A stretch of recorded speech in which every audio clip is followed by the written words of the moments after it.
Greetings, this is TK Trav, aka Travis Magus, here with LVX777. Hope that you are having an awesome possum 1st of March.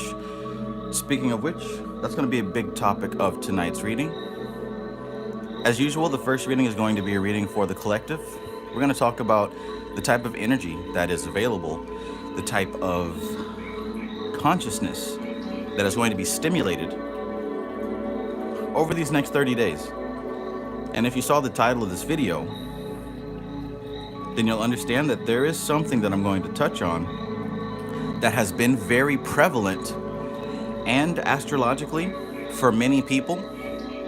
This is an opportunity that's actually going to come to an end. So we're going to talk about that. If you're here, I appreciate you. Go ahead and hit that like button if this is something that you like. Otherwise, why would you be here?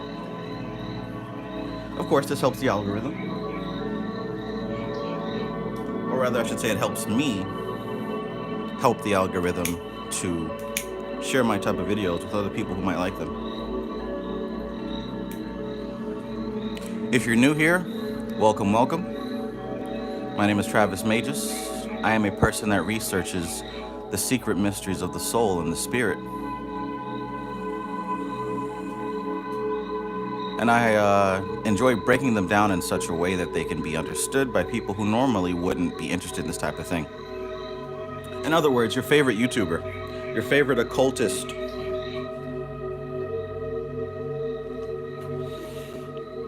at least once a week, I read the tarot cards concerning the collective unconscious or personal unconscious through the lens of Kabbalah. So, a big deal here. We've got Pluto in Aquarius. And I know I talked about this before, but I want to talk about it at least one more time just to really get down to why this is a big deal. See, Pluto only enters this sign once every 250 years or so. And it takes about 2 decades for it to change signs. Previously, Pluto was in Capricorn. And when Pluto was in Capricorn, see, Capricorn is an earth sign dealing with, you could say, institutions, systems that are in place that have been represented as big pharma, big business, big technology, big government, right? These institutions. And Pluto is a revolutionary. When Pluto enters the scene, things begin to change. They begin to turn inside out. Things that have not happened in, say 250 years begin to happen.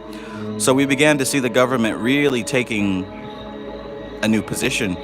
We began to see that our economy took a new position.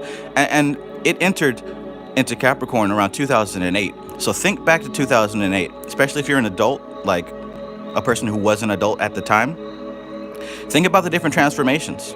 And what we saw between then and now is the fact that a lot of these big places that were gate kept, these institutions, began to slowly change, right? Say, for example, Hollywood was gate kept. Sports was gate kept. Music was gate kept. All these places had gatekeepers and nobody could enter unless through a door. And what we saw during that last period was gradually people began to find ways, revolutionary ways to break through, right? People began to revolutionize sports, music, entertainment industry, even the government. Well, see, with Pluto moving into Aquarius now, and by the way, it ended with the whole COVID pandemic. So what we're going to see now, when you think about Aquarius, Aquarius is the one out of the 12 who really wants to save the world. This is the one who hopes for the best future. The one who wants to create a paradise on earth. The one who has big ideas that most people aren't even ready for. This is where we are. And now that Pluto has entered this space, we're going to see a revolution in the realm of places that deal with the collective, their hopes, their ideas, the humanitarian aspect. So this is why you're seeing AI rapidly grow and enter into every sphere of our lives in an obvious way. A story that represents Pluto and Aquarius is David and Goliath, right? Where David wins against the giant. That's the type of energy that we are entering into for the next 20 or so years. So you can expect the institutions and things that are in place to keep people separated from what they want to begin to fall down. This is where the underdog wins. So for those of you who are fortunate to be an adult in this time, you have chosen to incarnate into a very, very beneficial time period. Let me know if you vibrate with that.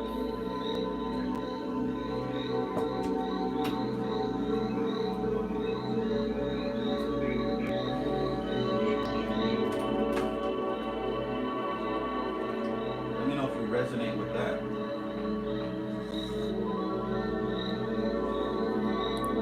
And by the way, we're going off of the interpretation of the symbols, not, just my opinion. We're talking about big change, radical change. See, the last time that we saw Pluto enter Aquarius, because this is also how you can tell and how you check this stuff based on correspondence. The last time Pluto entered Aquarius was 1777, 777, right? Does anybody know what was happening in the world in 1777? Does anybody know what happened in 1776? Somebody answer that in the chat here. Peace, Enchanted Cottage 333. My favorite tarot reader on the internet. I'm telling you, if you're not checking out my tarot videos, go ahead and check out Enchanted Cottage 333. Star Lion, peace, bro. Jose Munoz, peace. Absent One, greetings. Anna Molly, peace. My favorite ginger. Jason, peace and greetings. Ethereal Celestials, peace. Kevin Wise, peace and greetings. Natural Mystic, peace.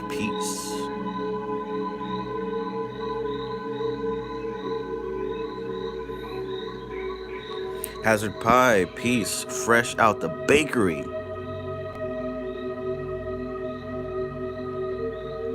La Clowna Nostra, peace and greetings. La Clowna Nostra says, greetings, Trav. Love the content. Just stopping by to leave a like. Personal study tonight, but I will catch tomorrow. Give the people the gems. Travis Magus goated. Thank you, brother. Al Dickey, my friend. Peace. The mighty sword of Gibra is in the house. Jabal Hales. Peace, brother. Jet Jaguar, peace. Jet Jaguar says, thanks for the last lives, especially the 3-level soul education. Been watching multiple times. Appreciate you. Thanks. Awesome. Nunez Universe, peace. Kevros SS God, peace.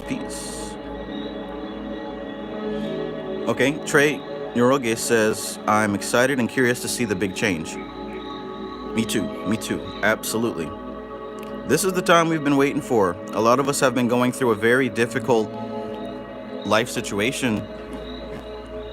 Basically, the cards that we were dealt weren't necessarily ideal. And many of us have always dreamed of something better. Well, the energy to create that is now, right? See, it's not necessarily about waiting for something to happen so that you can just be ushered into a time of peace. The way that this works is that these planets and these energies are shifting, and it's providing the opportunity for those who are suited to take the opportunity. And what I'm saying is that right now, like exactly now, this very second, the energy is fertile. It is ripe and ready to be harvested to begin planting the seeds to create the life that you want. It's here right now. And I'm going to show you why. Jay Rhea, peace. MC Maestro, peace. The mighty sword is here. Okay, so Shinigami Tactical says America got its independence. Enchanted Cottage says the U.S. formed. Jabal Hill says the American Revolution. Right. So this is what happened in 1776. We had the United States declare its independence.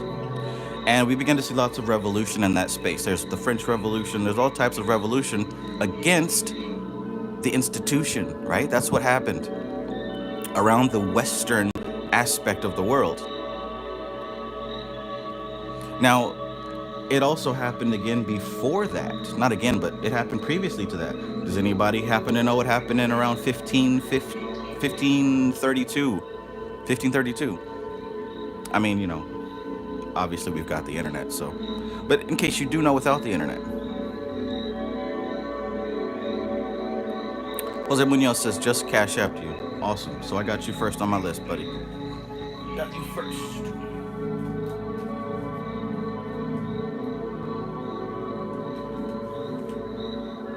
But just to cut it, long story short, the revolution took place against the Roman Catholic Church. Right? This happened with Henry VIII's secret marriage to Anne Boleyn, right? The Church of England began to break away from Rome. And this was a big deal in the time, right? This was a huge deal back then. So what we can expect to see, just based on past events of how this same energy incarnated, is that there's going to be independence in the form of the little man, the underdog, standing up against the previously undefeatable opponent. Now, that might be something scary for you if you identify with that previously undefeated opponent. We don't know exactly what will happen, but there are signs and clues of other organizations that are striving for power and independence. But I think that the most important thing to be concerned with is how is this going to affect you specifically, right? What are the institutions in your life that have held you down? What are the institutions in your life that have made things difficult because you couldn't get access to what you wanted to get access to, right? Identify those spaces in your life, those institutions, whatever they may be, that have kind of made things difficult for you to move forward. And understand that right now, you're being equipped and trained like the Bible story, David and Goliath. If you don't know, David was a descendant of Adam and an ancestor of Jesus, the father of King Solomon. But essentially, he went against a giant, like a literal giant. This man is huge. And everyone laughed because, how the hell are you going to defeat me? We eat people your size. You're like a grasshopper. And he takes a little slingshot and whips it around. And by the way, he was born with the gift of being extremely accurate with his slingshot. And he threw that rock and it smacked smacked the giant right in between the eyes. Cracked him in the pineal and he went down. So what is your gift that you're going to be able to use to take down the giants in your life?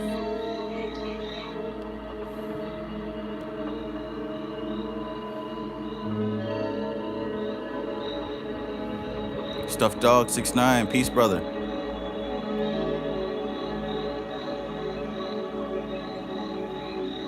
Okay, I got you as well, Karen. Got you as well, Karen.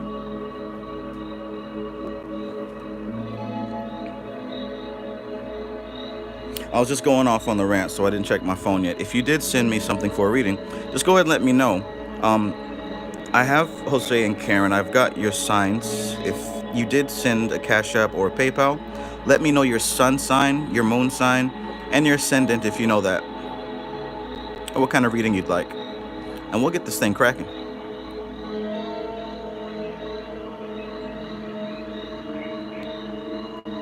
Hell yeah. Corporeal Chaos Consulting. Peace, bro. Corporeal Chaos says, when is the next podcast episode dropping? I'll say 2 weeks. 2 weeks. So 2 Saturdays from now, 2 Tuesdays from now.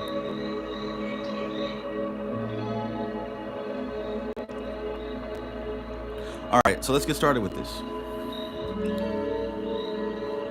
Let's begin.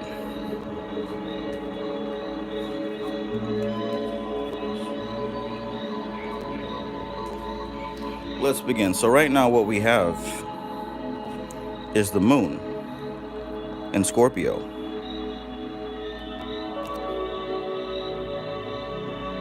And of course we've got the sun in Pisces.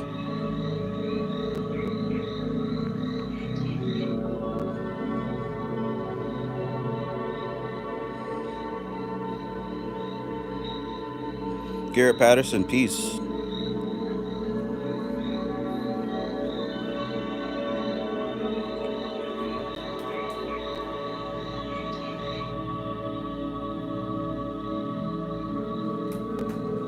All right.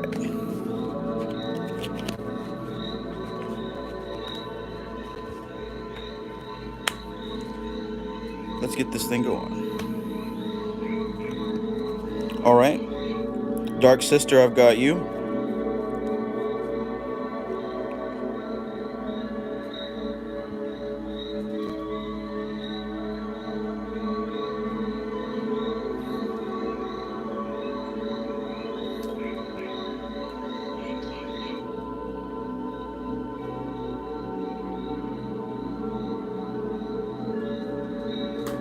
All right.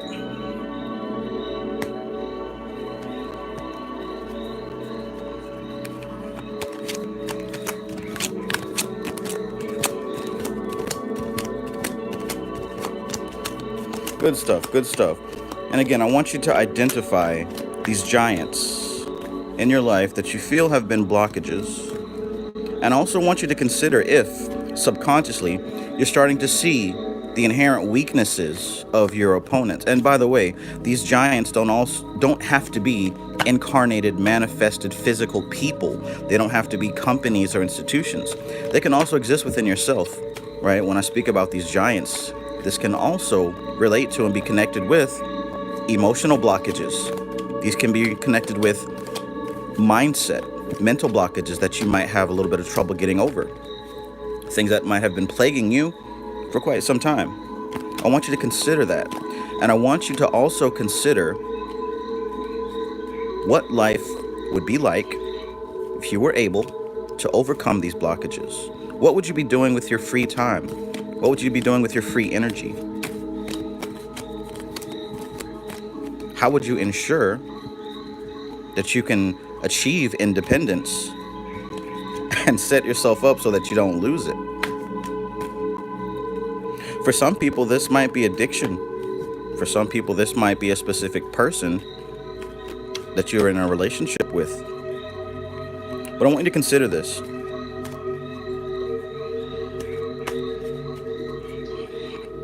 Okay, so yes, we're on Collective. And if you have something to do, Karen, I can message you on some social media platform, whatever one you might have, whenever I get to you.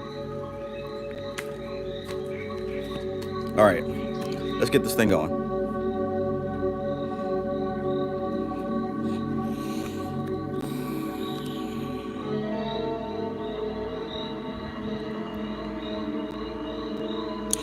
So here's the thing about March. Before, I talked about how there was this fiery energy. We kept getting this Knight of Wands that continued to appear over and over and over. Reading after reading after reading in a single night. And that was symbolic of the type of initiatory energy that was pouring forth due to this transition. And that we could see as almost like a cosmic stimulus check, so that you could spiritually and energetically fund your next moves. Your next moves. Now, here's the cool thing. This is going to be the last month where there are no retrogrades happening. No retrogrades happening. There's no Mercury retrograde.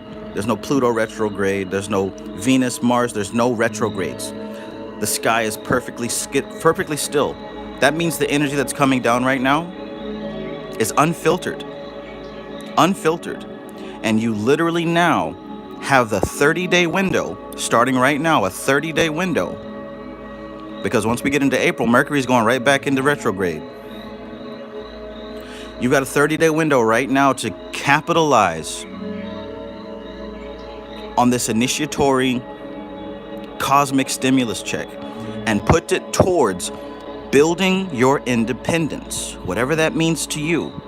So take it now and make sure that you use it. This is why I said before, you can't wait till tomorrow or to next week, because every week that passes is 1 week closer to getting back into the chaos. And when we get back into the chaos, you want to step into that room with a Master Chief Halo 4 Titan armor. Spartan armor. You feel me? Now's the time to begin building that.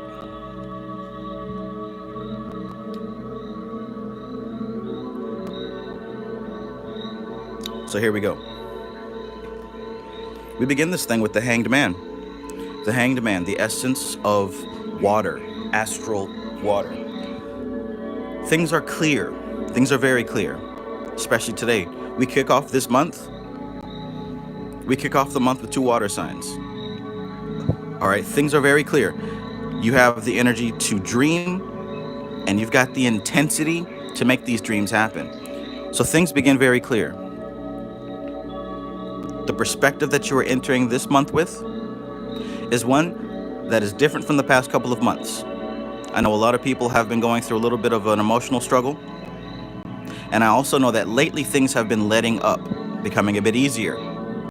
So we're entering into this month with a new perspective. And I think that there's a sense of clarity for many of us.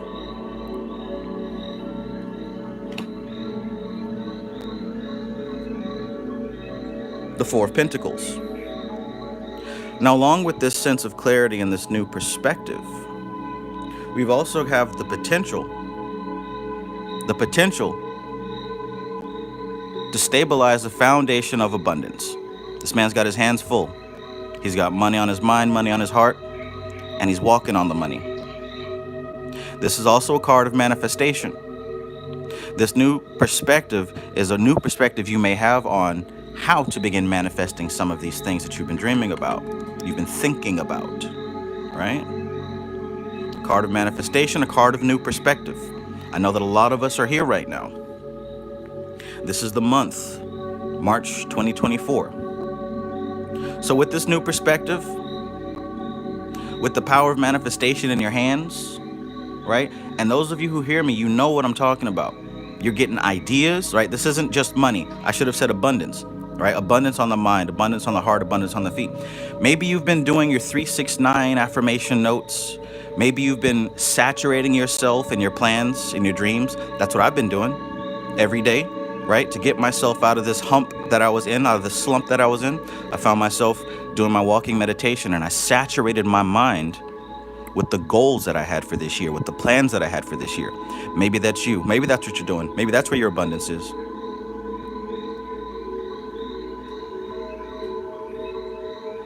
So here we have the 7 of Wands. Remember I said the David versus Goliath? Remember I said the underdog, the little man against the giant? I've pulled this card many times before. Look at all these sticks that are up against this guy. And look at what vulnerable parts that they can hit and poke with those sticks, right? But this man is standing his ground. Look at his face. That's not a face of fear and terror. That's a face of determination. He refuses to be defeated, to be knocked off of his hill. Look, the place that you've made it to now, you worked hard to get there. And you're not going to let it go easily. You're not going to release it because you've got a little bit of turbulence, because the waves are a little bit rough. You're done with that. We're past that now. The water is now clear. The water is now clear, right? The water is now clear. This is how we're entering into this month. This is the time to use the energy. The water is clear. You've got the ideas necessary. You've got the resources necessary. Don't look at what you lost or what you don't have. What you do have is what you're going to use to build. As Anna Molly says, you've got the high ground, right? So take these resources, stand your ground. Yes, there are threats to the stability of this thing, but they are not going to overcome this new perspective that you've achieved. Star card. This is a card that represents hope. You literally have a good reason to hold on to this hope. Maybe before things felt kind of ridiculous, holding on to hope and things around you just weren't working out. Sure. But right now, based on what's flowing, what's circulating, what's circumambulating, gyrating, you have a very good reason to hope, a very good foundation to maintain that hope. There's actually substance here this time. It isn't just wishful thinking. By the way, this card represents what astrological sign? Who knows? It represents the astrological sign of Aquarius, right? That's why it represents hope. Like I said, Aquarius wants to save the world. Aquarius wants to make this a better place. And Aquarius, this energy, has a foundation to do that. We got some strong elements here. Like I said, the Hanged Man literally represents the essence of water, the water element. And that doesn't mean water in the ocean. We're talking about astral water. We're talking about the fundamental movement of energy that can flow, that can interpenetrate, that can morph, that can change shape, that can do all sorts of things, that is not bound, that is not solid. That's what the Hanged Man represents. The Four of Pentacles, we've got the earth energy, stability. Like I said, manifestation. Manifestation. It's on your mind, it's in your hands, it's on your feet. Every aspect of expression, every aspect of expression from this physical human body is an outlet and a channel for this energy. The Seven of Wands, this is fire. Water, earth, fire, air, right? Because Aquarius is an air element. We've got a perfect combination here for creation, right? So this is for the month of March 2024. You literally have all the tools on the table, right? You got all the tools on, look, earth, water, air, fire. Earth, water, air, fire. All the tools are here. You can no longer use your emotions as an excuse. You can no longer use this thing that's against you or that thing that's stopping you or slowing you down. As of right now, you literally have 30 days, because none of the planets are in retrograde. 30 days to get to work. Trey says water of the wise. Exactly. This is what you can expect for these next 30 days if you are the person who's going to take this seriously and get to work. If you're going to just keep on doing what you've been doing, that's cool. You know what I'm saying? That's cool. And that's you. And I got nothing against that. We need people like you in the world. But we also need people who have that dream, who have that vision, who have that goal and those plans, who want to express them in this world. This is the time to do that. Hear what I'm saying. Hear what I'm saying. If you hear what I'm saying, let me know in this chat. Let me know in this chat. And then we'll keep it moving.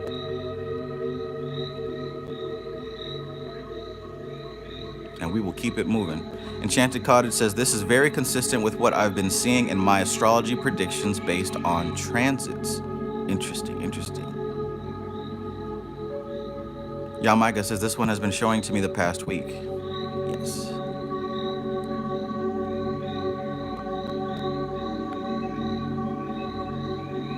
Society Eject says, I like how they demonstrate the idea and the emotional aspect of his heart, and the last aspect standing on that shit. Right. Stand on it. As the young folks say, stand on business. That's what time it is.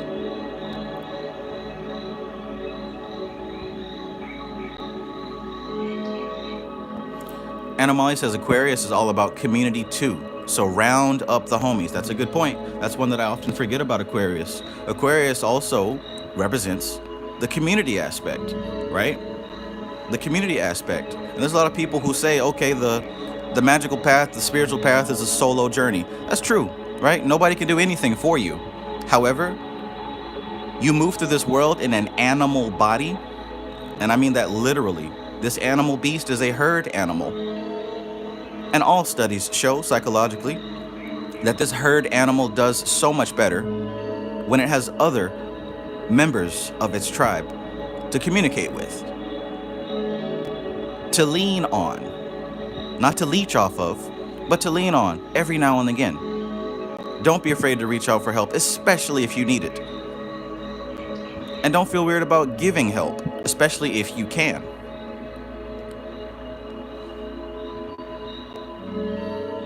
J Baldhale says, feeling this. Oh boy, kick my ass. Why don't you? Here we go. All right. So let's keep it moving. WVT, peace, my brother. Useless familiar, peace. Natural mystic, peace. Garrett Patterson says, I got to fight in 4 weeks. Shoot, you should be so confident that you stick with your training regime, knowing that the habit and the work that you're putting in is going to pull you through. It's going to be effortless, brother. Jose Munoz says, are the crickets in the background part of the background music? What crickets? Jinne Owo, peace. Enchanted Cottage says, the transits say, dream big and make it happen now. Yes, yes. Dream big and make it happen right now. Ethereal Celestial says, literally reading my energy. I've been feeling weird, and now I feel like I'm kicking into warrior mode. So take that warrior mode feeling you have, grab you something to write with, get you a pen. Don't worry about what I'm talking about. Take that energy, that inspiration, that trance mental shift that you just achieved, and go write something down. Go write something down. I am going to do this. This is what I am working on for the month of March. Listen to what I'm telling you. Get you something to write with right now, and take that energy that you've just been inspired with and go write something down.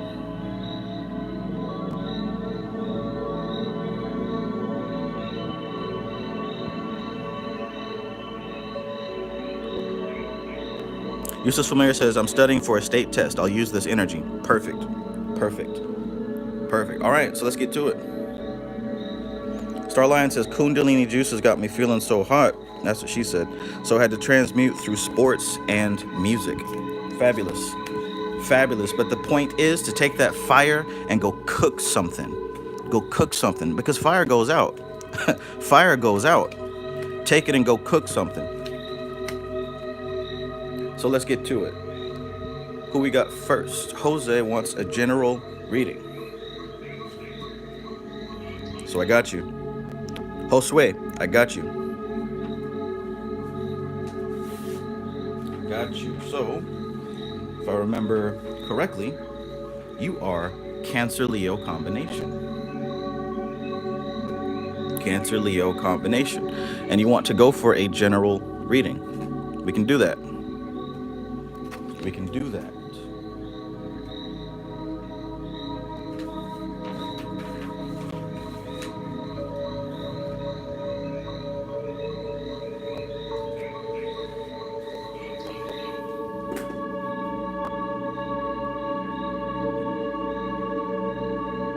Anthony Hurst says, I cook every day.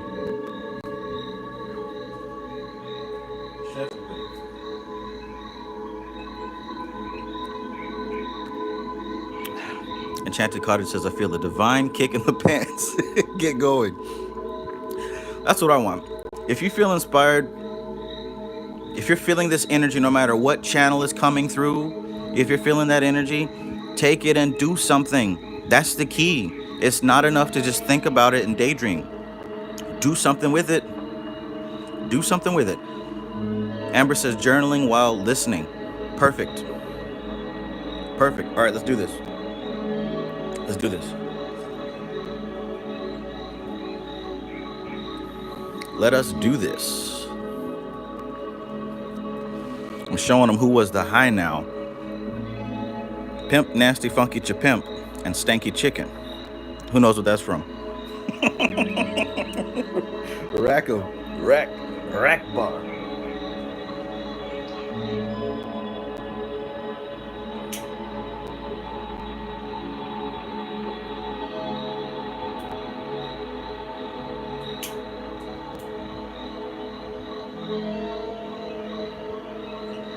Allah rack bar. Allah. Give me one of them hot dogs. Rack bar. All right, we're doing your reading right now, Josue. Right now.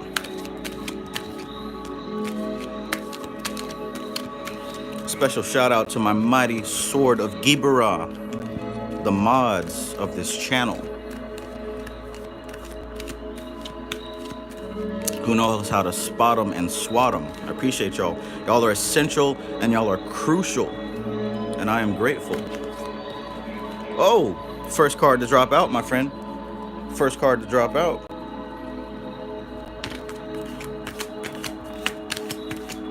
Let's keep it going.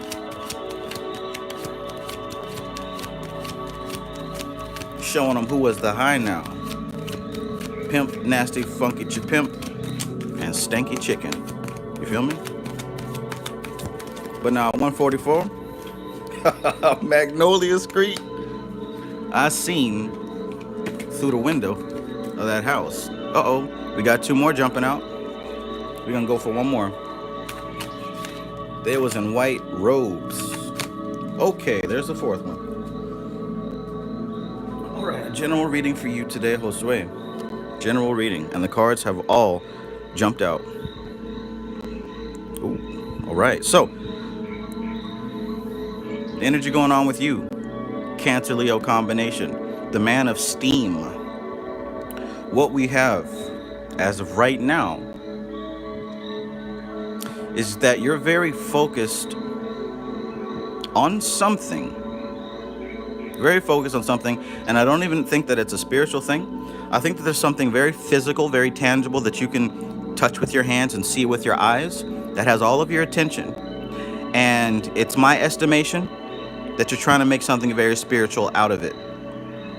So I want you I want you to come into the chat and just let me know.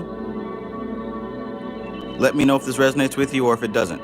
But with this devil card jumping right out the pack immediately, I think there's something physical that you're focused on and you're trying to make it spiritual. Let me know.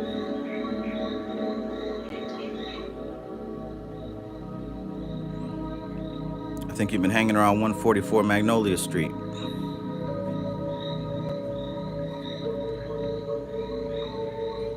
So, with that being said, I believe that based off of what I'm feeling here, what I'm pulling subconsciously from the symbols of these cards, is this thing that has your focus.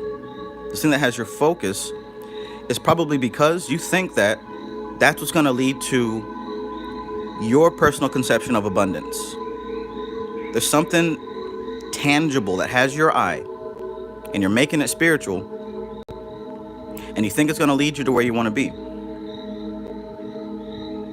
Jose Munoz says it may be some spiritual tradition that I've been studying through books. It's possible.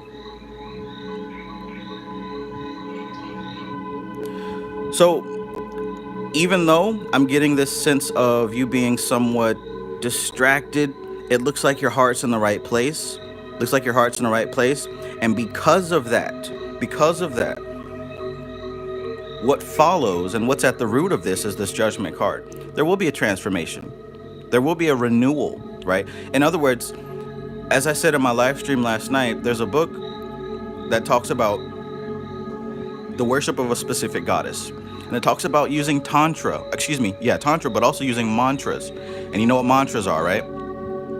Well, it talks about how in the same way that fire will burn you, even if you're not looking at it, even if you don't know what it is, if you put your hand on that fire, you will get burned. You don't have to know the details. You don't have to read a book about it. It's going to do what it's meant to do. In that very same way, working with specific mantras will get you the intended results, regardless if you know what the mantra means, regardless if you know what god or goddess it's for. None of that matters. What matters is that when you engage with it, you are going to experience its power. And now I use that analogy because just the same way that the Hanged Man card represents the essence of water, the Judgment card represents the essence of fire. This is transformation. So when we talk about fire, we're talking about the burning away of what does not serve you and the renewal and the purification of what does. There are some things that if you place them into the fire, they get stronger. They become more durable and more valuable. That's what this card represents. So the reason I say all that is to say, whatever this thing is that you've been following and chasing in hopes that you will achieve a level of abundance, it's good. Stay with that. Because what's going to happen is this fire is going to burn away. The fire is going to burn away the impurities of your journey, right? I'll put it like this. You might be trying to jump into something for the wrong reasons. But as long as you continue going, those wrong reasons will fall away and the correct reasons will make themselves evident. Let me know if that makes sense to you.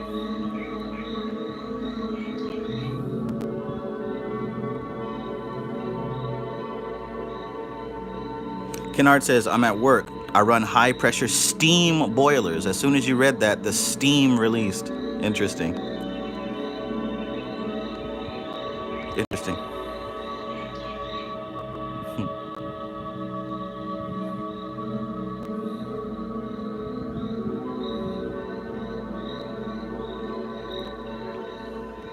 Hale says, was listening to the mantra from the stream last night all day at work today during morning meditation. Shiva, don't play. Facts. Facts. Thank you for your donation, John Ali. I appreciate that, John Ali. Okay, so this is only the middle of this. So the judgment. This is the transformation and the renewal. Like I said, there may be some things that you're jumping into this for the wrong reasons, but that's okay. That's okay. What this judgment card represents is that as long as you stick with it, the spiritual path is going to continue to do what it's intended to do, which is transform the relationship between the animal body, the human mind, and that God aspect. At the end of the day, you're still going to get there. Now, the next card that fell out was the Two of Pentacles. So there is going to be, or probably already is, a sense of you trying to keep the balance, of you trying to maintain the balance. Even though that this is a card that represents the physical manifest world, right? You might be trying to manage your money, balance your connection and relationship to family and friends and the spiritual path you're trying to walk. There's some kind of tug of war balance going on. And even though this is a card that represents the earth element, you notice the water in the background. Look at those ships. Do those people look like they're having a good time? Do those people look like they're having a good time on those waves? Hell no. Hell no. So this attempt to maintain balance is definitely going to be a result of this work that you're currently going through. And I want to tell you again that this is a normal aspect of the journey. This is a normal aspect of the journey. Doesn't mean that you're doing something wrong, right? I pulled the Devil card. Most people might tell you that's something to be scared of. But what this is leading to, and what it always leads to if you stick with it, is a transformation. That's what you actually want. So you don't find the power when you're locked in as a beast. You find the power when you realize that you're more than a beast. So keep going. Now, part of that transformation, like I said, there's going to be an aspect of things that are burning and falling away. You're going to be juggling. There are going to be things that you're going to have to let go of that you don't want to. So this is the crucial time for you to start developing discernment, maturity, and discipline. You're going to have to start to realize there's going to be some things you got to drop in order for you to gain that which you seek. There are going to be some things you're going to have to let go of. And that's what this next card is all about. You're going to have to walk away from some things. And let me tell you something from experience. The faster you accept this, the faster you accept this aspect of the journey, the further you'll go in a shorter amount of time. See, Spirit will tell you what to move on from. Take it from me. Spirit will tell you exactly what you need to put down and walk away from. And the longer you take to come to terms with that and to accept that, you're going to be stuck in one spot until you do it. So let's go back to the beginning. There's something physical, something tangible, something earthly that has your attention and your focus. And you're thinking that that's what's going to lead you to the abundant goal that you seek. And you're not wrong. It's just that you're looking down instead of up. So as long as you continue on this path, you're still going to touch that fire. You're still going to touch that fire, and it's going to be hot, but that's what you want. You want to be burned. You want to be transformed. You want the exterior of that shell that no longer serves you to fall off. And you want the inside to flourish and to come out. But look, it's not going to be a smooth journey. The waves are going to be up and down. There are going to be some things that fall out of your ship. You don't need them. You're going to have to start learning how to balance now. Your thoughts, your relationships, your money, the things in your life. And ultimately, throughout that dance, you're going to find that there are things that you're going to have to leave behind. You're going to have to leave behind. You want this. You want that abundance. You want that fulfillment. You want to reach that next level, but you're going to have to leave some things behind. Let me know how that resonates with you. And this is probably some stuff that you can see right now. Guarantee, and you can let me know if I'm right or wrong in the chat. There's something in your life right now that you know you should probably go ahead and leave it alone right now, because it's not going to come with you in the next phase of your journey. Josue says, resonates a lot. Thanks. Absolutely welcome, my friend. Thank you. Like I said, I don't just want to give you a feel-good reading. The action plan now is to actively identify those things that it's time to let go of and get the head start. Go ahead and drop them. Go ahead and walk away from them. Go ahead and do that now. Because like I said, the longer you take, the longer your evolution is going to take. It's not easy, but try your best.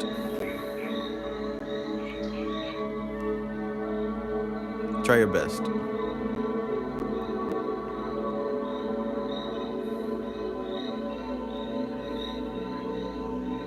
Ghost Panther 22 says, yeah, shit be getting steamy at work. I know I have no business getting in a relationship, but my manager be making me feel so good. She used to be mean. Not no more, though. Now, bless her heart.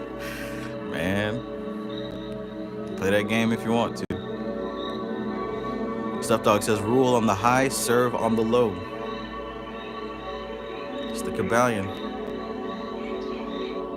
Mark M says that Devil card is rocking some serious bush. Oh, yeah. All right, let's keep going. Karen, you are in the spotlight. Papa Flan, peace. Karen, you're in the spotlight. And because you are my favorite tarot reader, I'm going to pull out my favorite deck.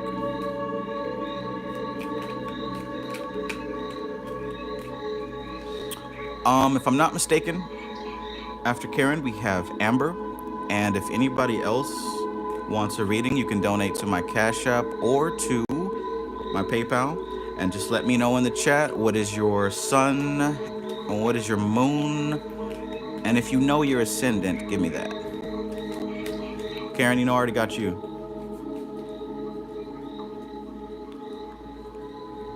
Already got you. But anybody else, like I said, just let me know. Amber, you did give me yours. All right, let's keep going. Let's keep going.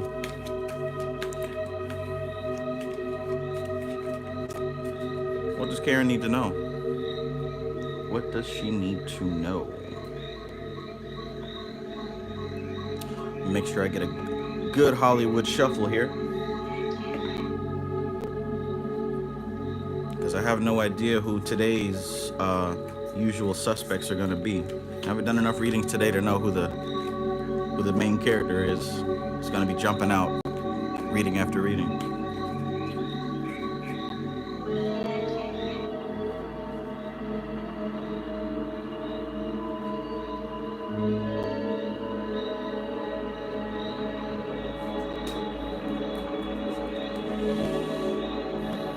All right.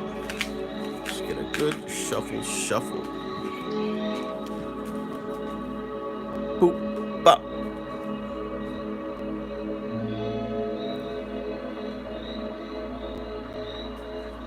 Sticking out your gat for the Rizzler. You're so skibbity. You're so phantom tax.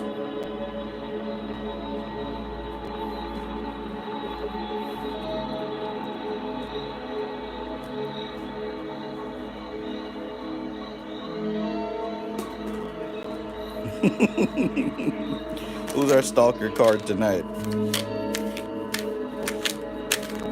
Sticking out your gat for the Rizzler.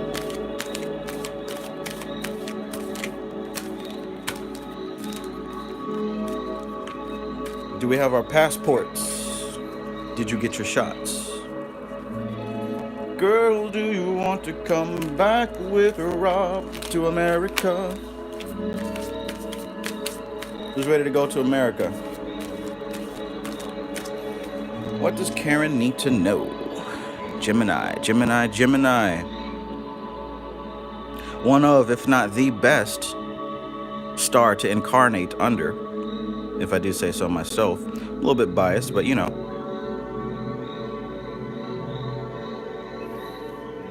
Capricorn. The spirit of many talents. What do we need to know? And by the way, as I held that card up for you, I'm getting some strong resonance that this may be related to your earthy moon aspect. But let's see. earthy moon aspect. What does this beautiful Gemini want to know, need to know, for the next move, for the current move? Oh, to America. Looks like we got quite a few Geminis here. Like I said, if you would like a reading, go ahead and donate to my Cash App or to my PayPal, both of which are in the description of this video. All right, here we go. Here we go. Here we go. I think I'm satisfied with that Hollywood shuffle. That Hollywood shuffle. Let's see. Let's see. I'm definitely getting some earthy moon manifestation type of vibes. What's happening for March? What's happening for March? Where we at with it?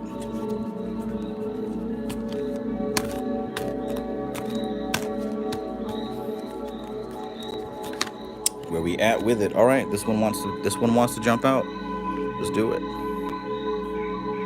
Cha. 9 of discs. I told you we're getting some earthy manifestation type of energy here. 9 of discs is the first card that we pulled. This is the energy of Venus in Virgo. Venus in Virgo. And check this out. This card represents material gain. Material gain. You already know what time it is. Stop the press. No more cards. We're good.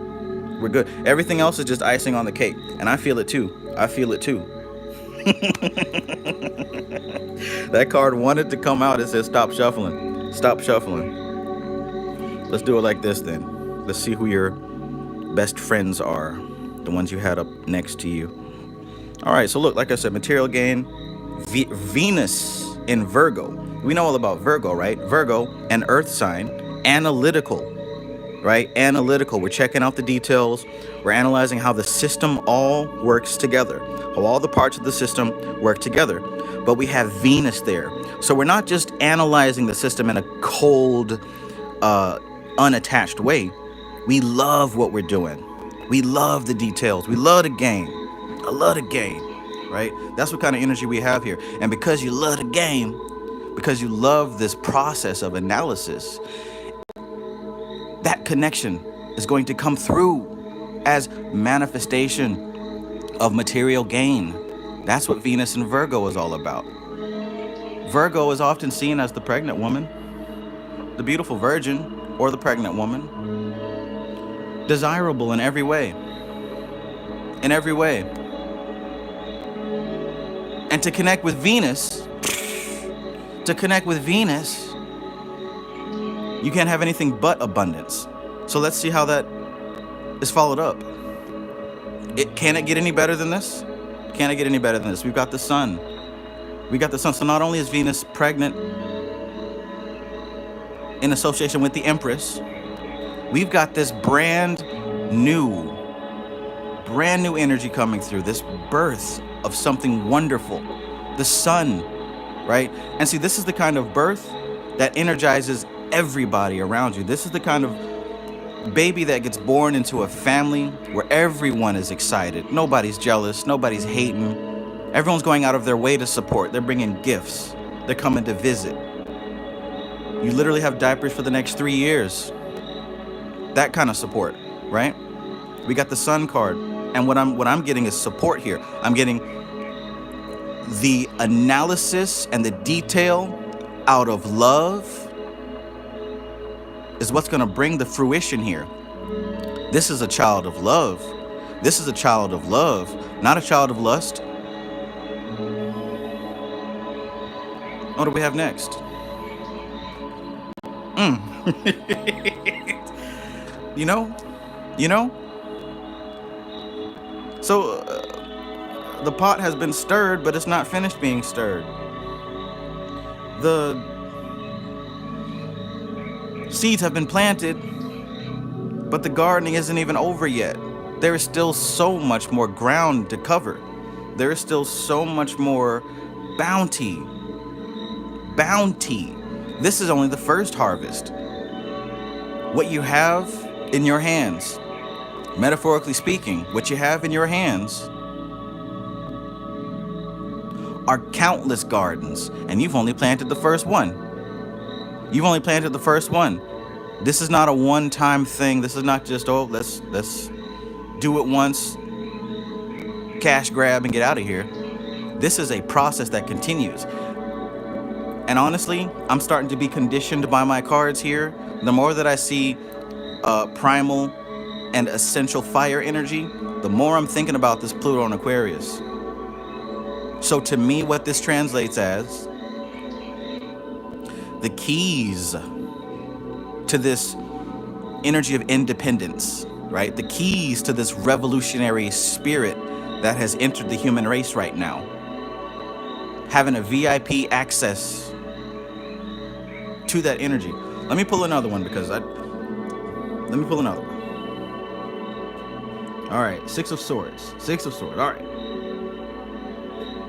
Now see, here we have Mercury and Aquarius. Here we have Mercury and Aquarius. So what's awesome about that is that Mercury fits very well with air signs. Very well with air signs. So this is actually earned success. And this is another key or another hint towards the first card, material gain. Because Venus and Virgo love each other. Mercury and Aquarius love each other. These signs and these energies all flow together in a symbiosis. Earned success. Look, in other words, whatever you're doing right now, keep doing it. Whatever you're doing right now, you've tapped into this energy. You've tapped into it and you're utilizing it. You're making it work. Keep doing it. Like I said, I had a feeling this was going to connect because we're talking about Capricorn here. Earth sign. And a lot of times people think about a hard worker, somebody who knows how to make some money, somebody knows how to operate business. That's what I interpret when I see that. And I had a feeling that this was going to relate to it. And here you have it.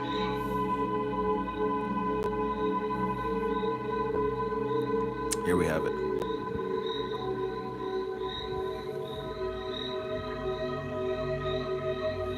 Here you have it.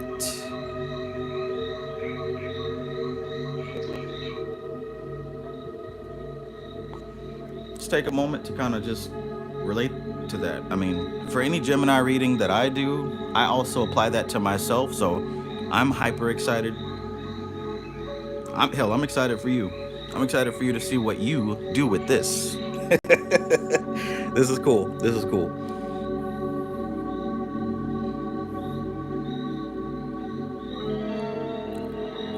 Earth, fire, air. Okay. Okay.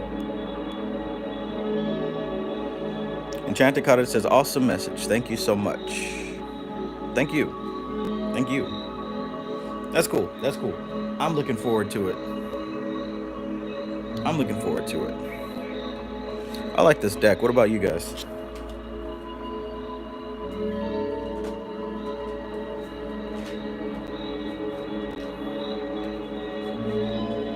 Woo! Framestar Films. Peace, my brother. Peace.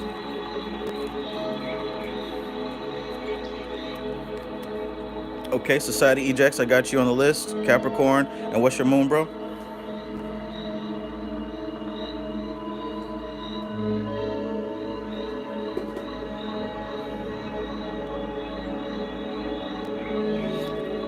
Nice.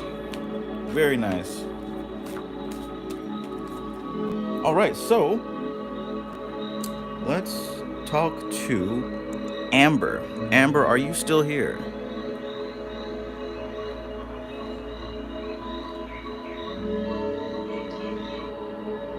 Amber, are you still here?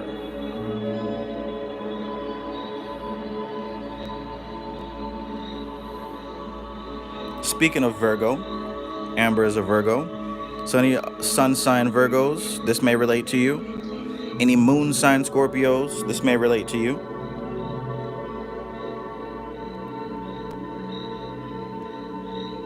I ain't even gonna be humble. It definitely will. It definitely will.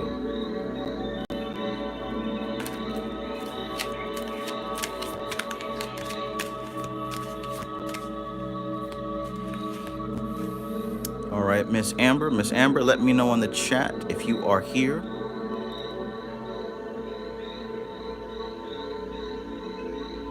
Amber, do you have your passport? Did you get your shots? Girl, do you want to come back with draft to America? Oh, to America. There she is, Dark Sister. Here we go. Perfect. Perfect. All right. Here we go.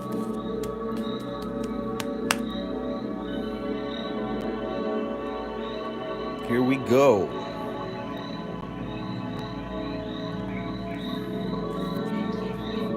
Vlad Golovchenko says these cards are demonic. Turn to Christ and relive your burden. Turn to Christ and relive your burden. Your breath is demonic. I can smell it on the other side of this phone. Be gone, thought. To America. Oh, to America. Relive your burden. Hell no, I don't want to relive my burden. You go relive your burden. Trying to wrangle us up to relive our burdens. And why do they always come in here with hard typos on like the most important words too?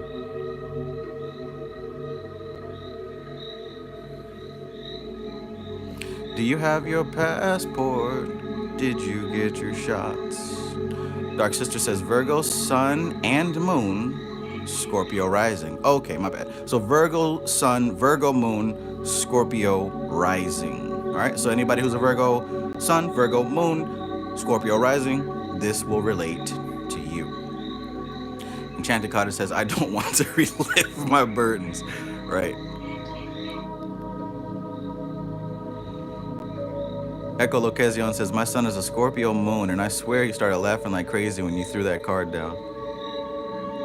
Yeah.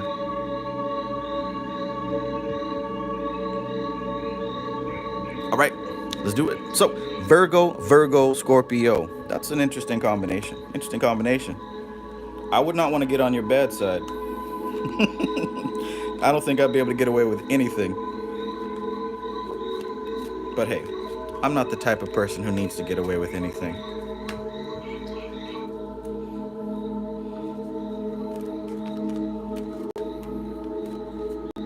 Here we go. Here we go. So let's check it out. Check it out. Number one. This is number one. First thing that I pull here is the dance. Who knows who this deity is? And this time I'm asking because I forgot his name.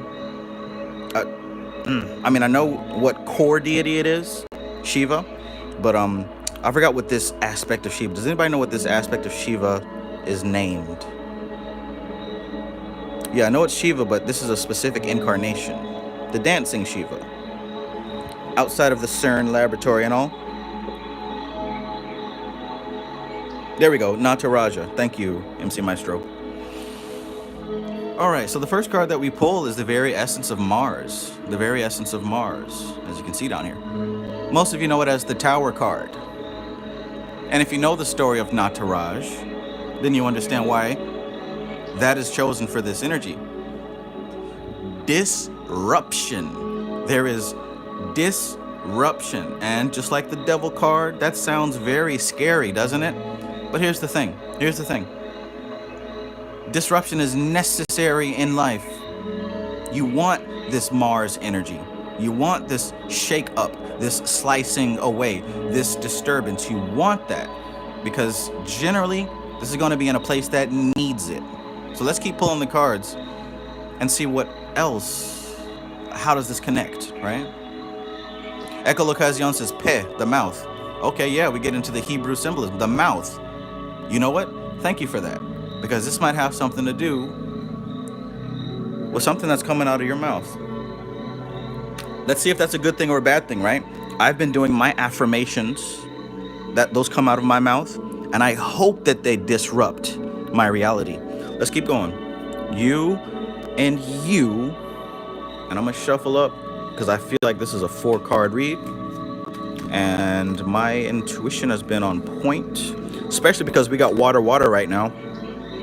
Water, sun, water, moon right now. By the way, in the morning, about 9 o'clock Eastern, the moon is going to transition into Sagittarius. So tonight might be a little bit more auspicious for your astral projection type stuff. And you just jumped out. If you're trying to do astral projection tonight, if you're trying to meditate and get you some visions and that kind of thing, tonight might be a good night for that. So the first card that we pulled is the Tower. How does this connect with you and your story? The Moon card. Okay, so right off the bat, we're seeing a lot of major arcana. So this is a big deal. This is an important thing. Something coming out the mouth, maybe something that you're speaking to yourself or to someone else, is causing disruption. Now, the beautiful thing with this combination here, the moon, is that there may be a disruption of false beliefs. You might have just been told something that turned your worldview to a different angle. I don't want to say upside down, but maybe you heard something, you were told something that have shaken things up. Let me know how we're going with this. Thank you very much. Echolocation, you're coming through with this. Cough, back of the head, the unconscious. All right. So something was said that maybe even brought back memories. Yeah, I'm going to have to get on the Hebrew letters because that definitely adds another dimension to these cards. Thank you for that. Amber, let me know how we're doing so far.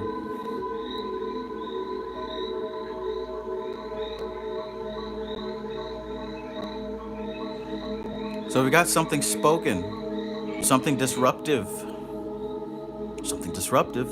something that may have pulled something out of the subconscious mind. See, Maestro, this is going on the Disney Channel. I can't say all that. Right? Let me know. Let's keep going. So here we go. Ruin. This is a card that represents the energy of the sun in Gemini. And the reason that this card is called Ruin, because the type of energy here, let's think about Gemini and the sun. Gemini is an air sign that does not have boundaries. Oh, so yeah, something was said. Something was definitely said. The Gemini is an air sign that moves very quickly, and it is the scattered air, right? We're stereotypically called scattered people, right? Now the sun is a very concentrated energy. It's very focused. It's like a laser beam, and it's so focused. I mean, hell, the point of focus is so big that it heats up the earth when it touches it, right? The same way we got the light into the magnifying glass. But the thing is, when that focused solar energy enters the sign of Gemini, it now becomes spread out and dispersed, right? And in the realm of the mind, with it being dispersed, it's not really going to build anything stable. So this energy here is called ruin. Okay. All right. Dark Sister said, slap my face. Let me know a little bit more details if you can about what that means. So, next we've got the Eight of Wands. And this does connect and relate to the previous card because Mercury rules Gemini. The Eight of Wands here is called swiftness. This is Mercury in Sagittarius. Mercury is a quick moving planet. Sagittarius can be seen as the archer who pulls that bow and he's focused on his target. So look at how interesting this is. Here, we've got the focus energy of the sun entering a scattered zone. And here we have a scattered, a quick-moving planet entering a focused zone. So in a way, these are almost the opposite of each other. You see that? So it looks like what has happened here in the mental plane, right? Mental plane as far as ideas and thoughts, what's on your mind, what you've been talking about, that may be having you in a very scattered place. What this card represents is on the spiritual plane, the opposite is happening. One of the occult principles is that when you look at the different planes of existence, they kind of flip on either side. So this is a realm that's higher up than the previous card. The wands represent the spiritual dimension. And it looks like there is a concentration of the mental processing force. There's a concentration of this energy behind this circumstance, behind this situation. In other words, what I'm saying here is the moon card can be seen as a card that deals with illusions. So to bring all this thing together, and like I said, this feels like a 5-card pull. Something was said, something was spoken, something's being discussed or talked about that's really shaking things up. It's causing disruption. Something being stirred up in the subconscious mind, and it very well may be that you or someone else might be taking it the wrong way. And it feels terrible. It feels ruined. Maybe there's something going on with the social status, with a friendship, relationship, something, it's not working out. However, if you zoom out and look at this from a spiritual perspective, this swiftness that's being spoken of, the pot is being stirred up. Nataraj dances not to destroy and hurt, but to break up the soil and make room for the new, to break down what is no longer useful, to destroy the old and usher in the new. That's what this card is about. To shake away, to shake up and destroy these established strongholds of illusion and falsity. Like I said, the moon can be seen as a card of illusion and deception. This whole situation here is meant to break up some of the things that you have that you probably thought you needed and were good for you, but the truth is now coming out. The truth is now coming out. Let me know how that resonates for you. I love to do happy, feel-good readings, but every now and then, things get a little bit more serious, right? And that's a part of life. It's a part of life. But yeah, Dark Sister, let me know what this means for you.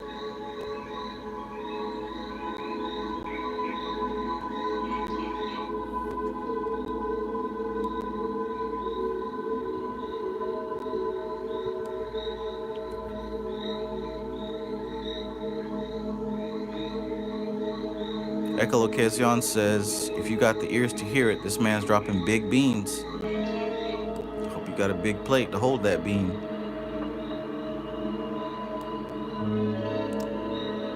Dark Sister says, I was told something, reacted with my mouth, caused some drama, and now I'm a mess.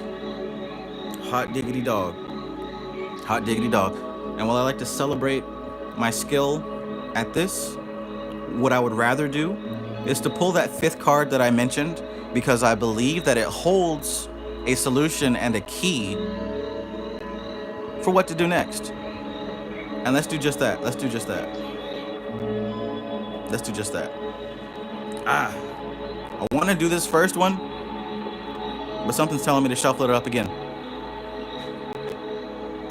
What do you think I should do? Should I pull this first one, or should I shuffle it up again? It's your choice. Let's let the clock tick as you tell me what you want.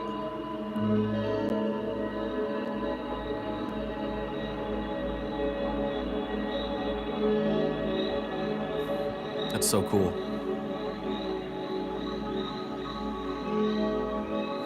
Nuru, peace.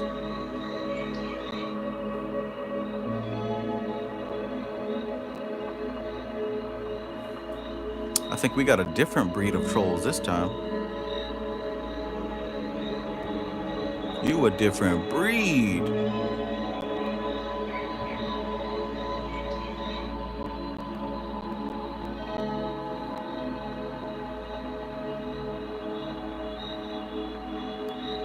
Let me know. Let me know. It's just Alex says, that's a beautiful deck. Thank you. Not the first time I heard it, but I appreciate it every time.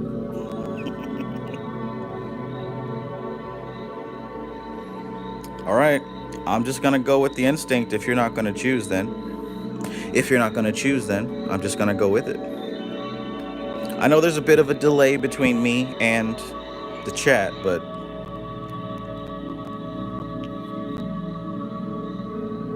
there you go, shuffle, thank you. All right, we'll never know what it was.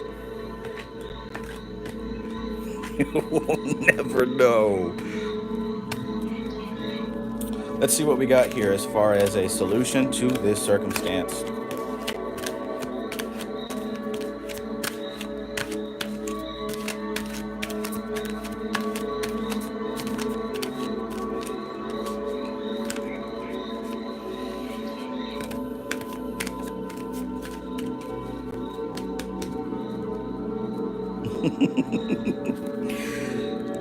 I feel good about it. I feel good about it. I hope you do too. Send me your positive energy so we can make a spirit bomb.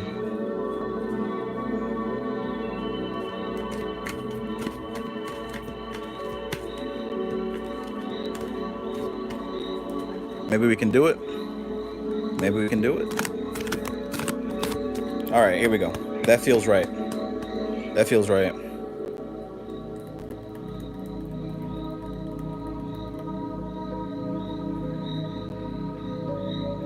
Beautiful. Beautiful. So what we pull now is the High Priestess. The High Priestess. Now this card represents the moon in its wholeness, but not just the moon. Check this out now. We actually pulled the moon card for you. And as was stated, that Hebrew letter represents the back of the mind, the subconscious. And so does this. This represents the subconscious in its fullness. The High Priestess. And she stands, or should I say, she sits at the gateway between the inner world and the outer world.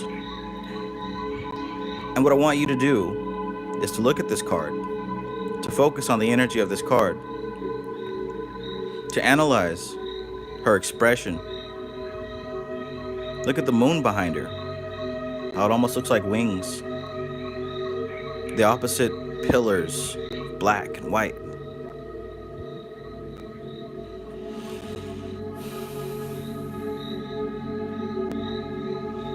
You know the answer. You know the answer, and it has everything to do with how you feel. Not what you're saying, not what's on your mind, how you feel. So you're an earth sign. You're a Virgo. Virgo sun and Virgo moon. Check your feelings. Check your actual feelings, right? Not what you've processed into words and thoughts. That's kind of what got you here in the first place, right? Check your feelings, because your feelings are the voice of the subconscious mind in its rawness, before it becomes filtered, before it becomes transformed into English.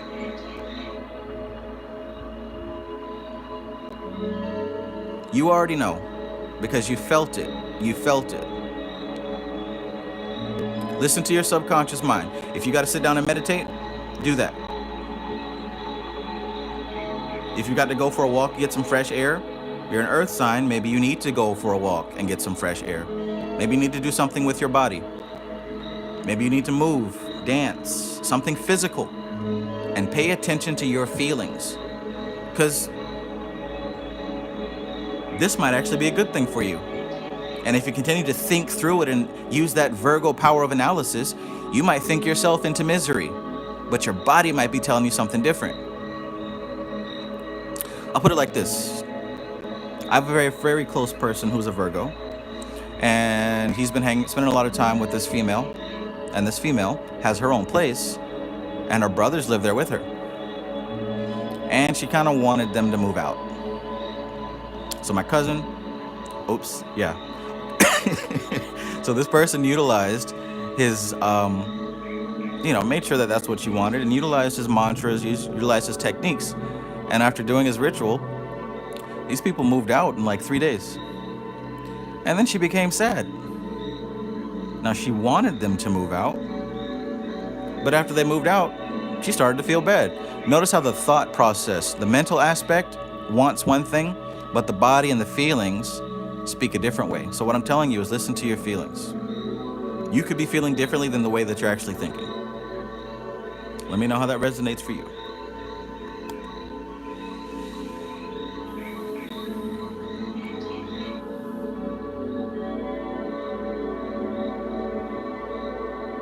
Thank you, J. Balhale. The Hebrew sigil for this is Gimel. Gimel. The pathway. The vehicle. Gimel. Camel. Crossing. Crossing the path. All right. All right. I'll take that as a good sign. As a good sign.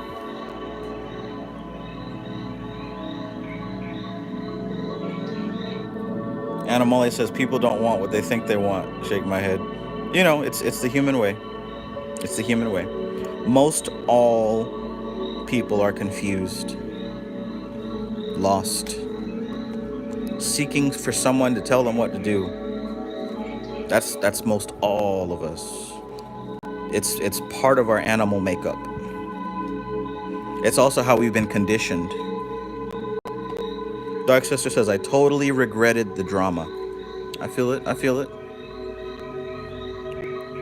Trust your body, because that's where the answer is going to come from, not the mind.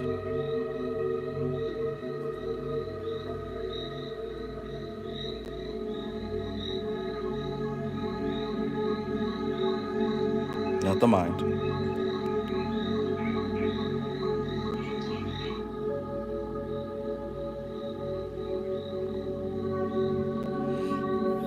Dark Sister says, I reacted too quickly. And it's easy to do. It's easy to do, right? And I think that is the feelings taking over, and then you respond to those feelings by saying things, sharp things. See, the wonderful thing about Virgo is that Virgo knows where to strike, for better or for worse. Virgo knows the things to say. That's why I said I wouldn't want to get on your bad. Remember when I first started this reading, I said I wouldn't want to get on your bad side? This Virgo and this Scorpio combination, shit, you know exactly where to strike. You know exactly where to strike. And my thing is, how can you use that power to build? How can you use that power to build? If you know exactly where to strike, you also know exactly where to hammer that nail in so that the structure will be sturdy. You know exactly where to pick the spot to build the foundation. You know exactly where to precisely move, when to move, and how to move. How can you use these skills of Virgo and Scorpio to intuitively understand how to make the next move? Trust the subconscious mind. Trust that intuition. That's your strength. That's your power. Trust that High Priestess card. That's the answer.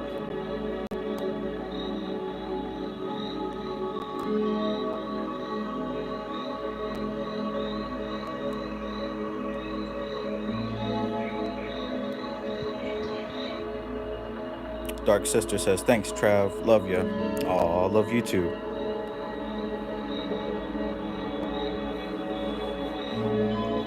All right, John Ali. Your turn.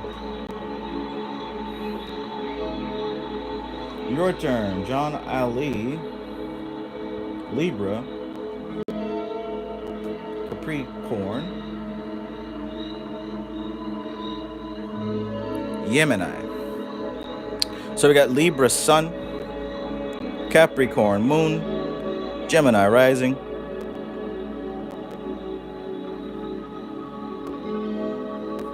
Fun stuff. I love doing this. Hey, if you enjoy this as well, make sure that you hit the like button. Make sure that you hit the like button.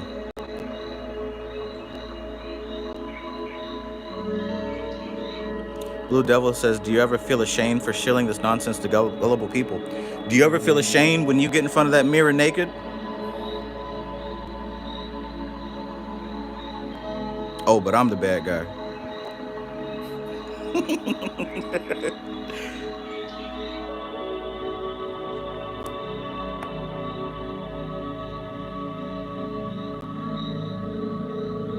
All right, John Ali, it's your turn. Anna Molly says, my BFF is a Virgo. She's so damn mean sometimes, but I love her. Yeah.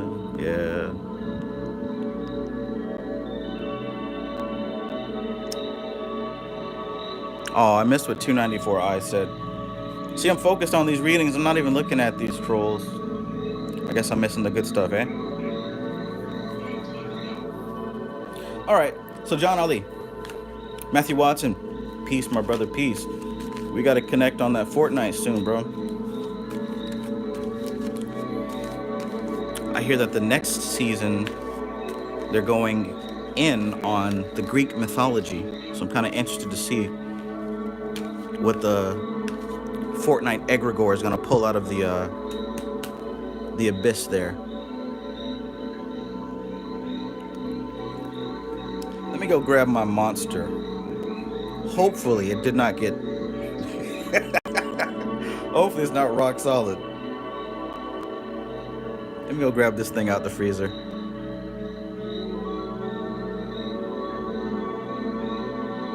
Matthew Watson says, hey Trav, that angelic stimulus package came in clutch at my job meeting today. Awesome. Awesome. Be right back.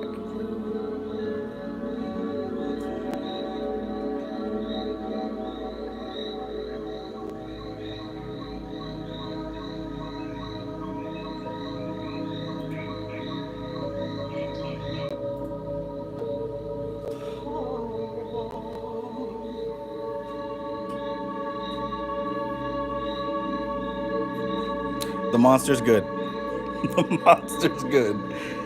The monster's good. Ice cold.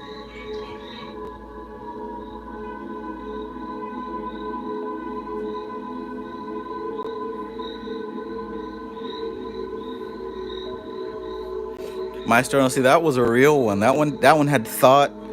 That one had effort, and it was immediately pushed off the Doth Bridge into the abyss. I love it. You shall not pass. You shall not pass. You're not worthy to do so. And that's great, right? The clip-off needs food. Society Eject says, who else wants to earn? Who else wants to earn 86,000 seconds in timeout? I'm passing it out for free. I heard that. Welcome to the mighty sword of Gibera, where we handing out bands. I love it. I love it. Who else want to earn 86,000 seconds? Step up.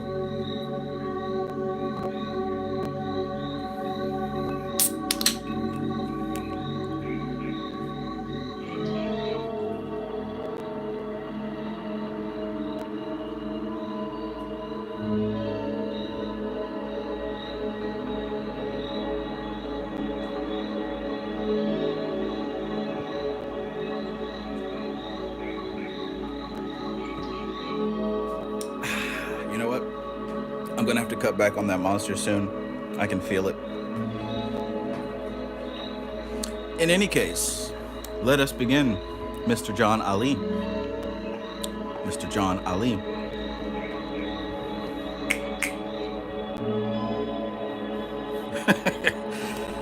Enchanted Cottage says, at the cottage we call it being sent to the corner to think about what they did. Children, coming to the adults' table. Y'all making too many typos to be trying to come in here with that energy. Follow Christ and relive your burden. Huh? That don't even sound appealing. Relive your burden. All right, John Ali, here we go. John Ali, do you have a specific question, or is this going to be a general reading? We've got general readings. Either way, we're going to get to the bottom of it. I'm going to read your energy with or without your input. Ominous positivity. Everything's going to be fine. You can do nothing about it. Anybody ever seen ominous positivity?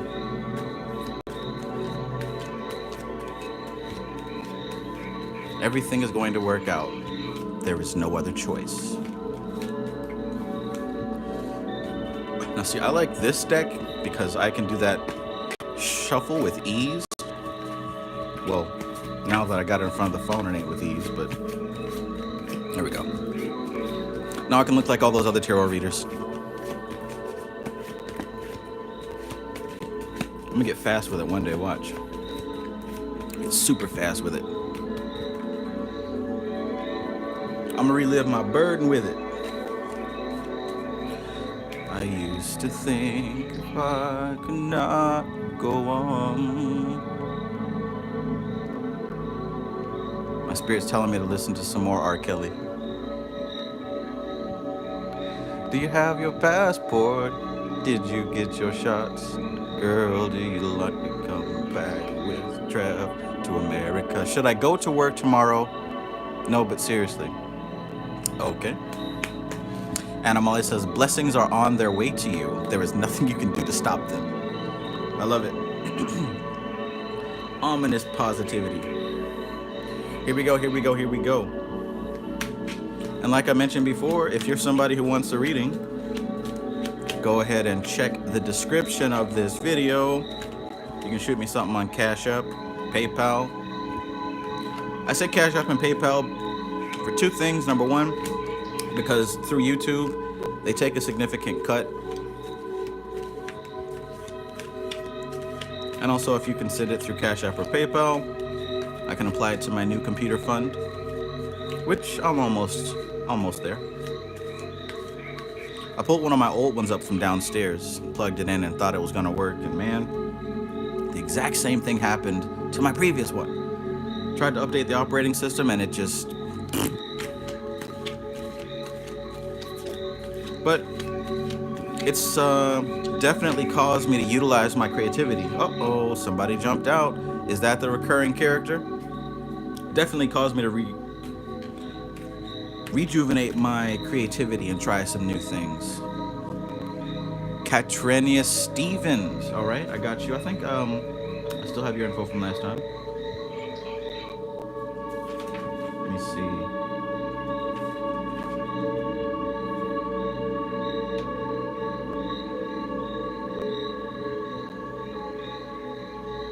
No, I don't. So, Katarina, if you could just send me your sun and your moon, I'll get you. No, to America. Enchanted Cottage says it doesn't matter how you shuffle, you're hitting. Awesome, awesome.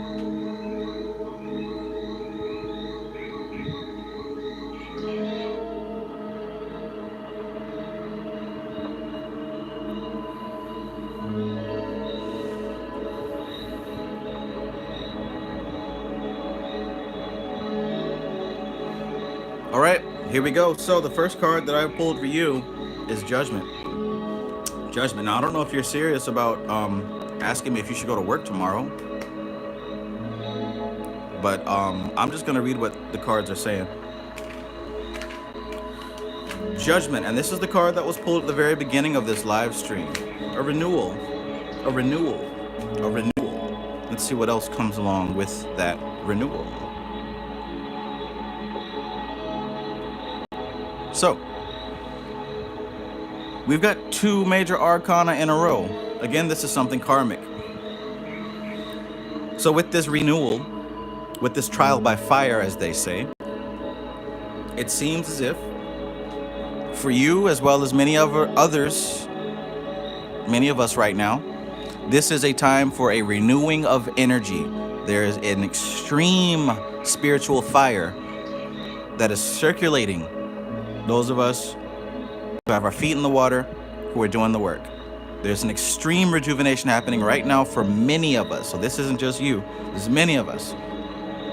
Now, to make it more specific to you, we've got the Wheel of Fortune, which is the card that is symbolic of the energies of Jupiter. Now, with this fiery energy that is circulating right now, due to Pluto entering Aquarius, the cosmic stimulus check.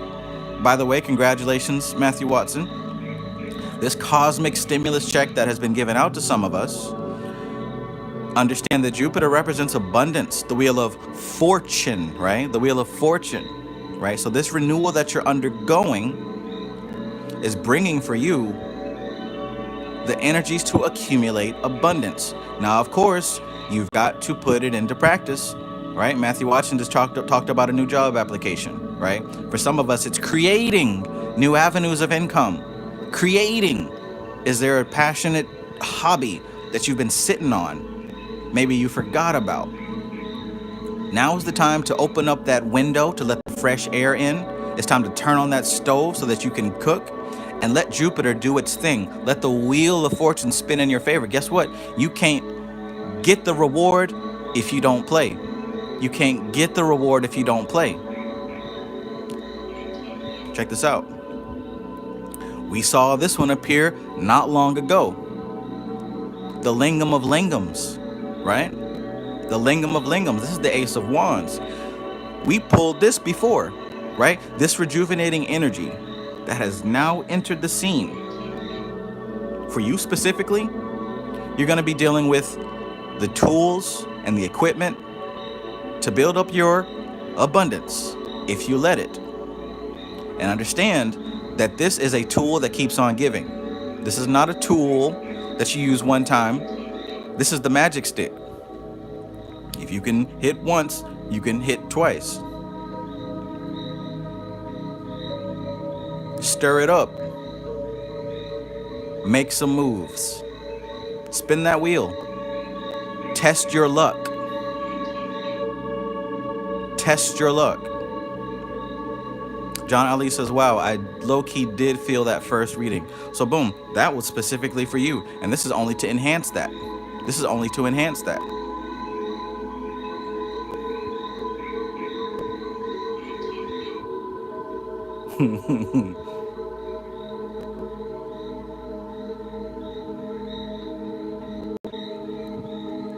Fire of fire. Fire of fire.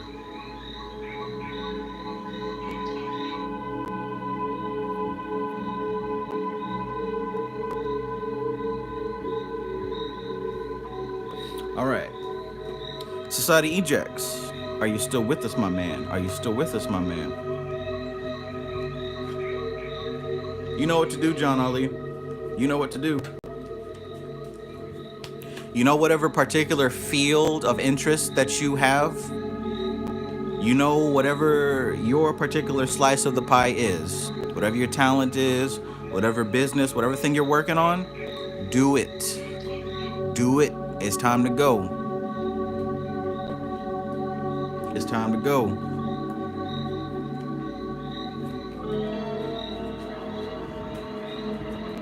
It's not the time to think about it.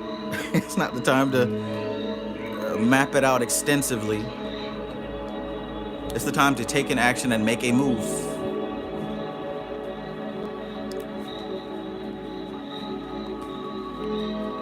All right. All right. So, Society ejects. Capricorn. Do you have a specific question, or are you wanting a general read to see where this goes?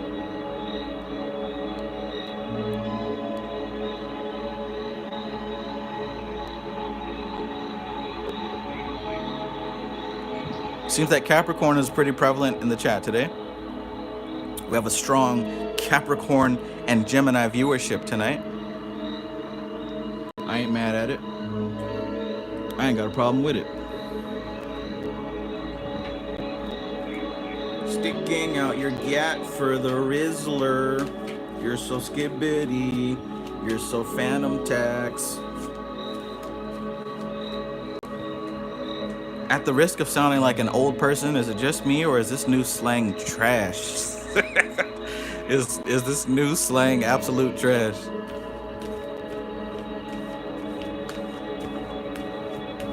Test your might.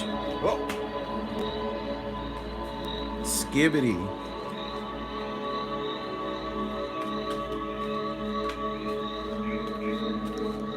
All right. All right. MC Maestro says this slang is bussin', no cap. Maybe it's just me. Maybe it's just me.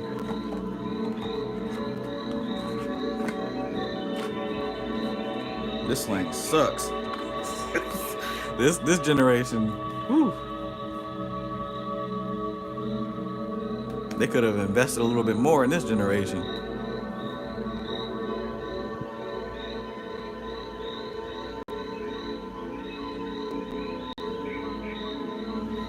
Rhapsofoams, peace. Rhapsofoam says, I'm Libra Sun and Scorpio Moon and Rising. I'm from Venus.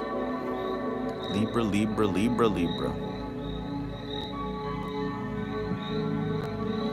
Anna Molly says, new slang is so trash. The preteens are going back to vintage 90s slang. Hey, let's do it.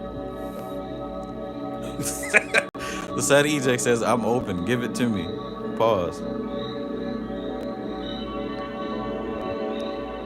Pause. That's not new slang, right? That's pretty old. Pause. Yeah, I've been hearing that for a long time. All right. Let's get to it. Let's get to this Capricorn reading.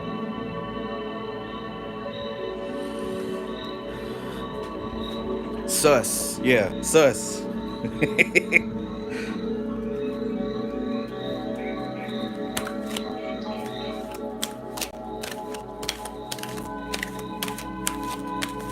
All right. Let's focus. See what the subconscious is saying to me. Y'all can't see it, but I'm actually using cyclomancy right now. I'm actually projecting through my brain horns. I'm extending an astral net so that I can become very sensitive to the frequencies, right? You can't see it, right? You can't see it with your eyes. But I'm doing a lot of cyclomancy behind this phone. Like if I turn the phone around, you'd see so much cyclomancy. It'd be crazy. Starlion says, before pause, we said no homo. I remember those days. No homo.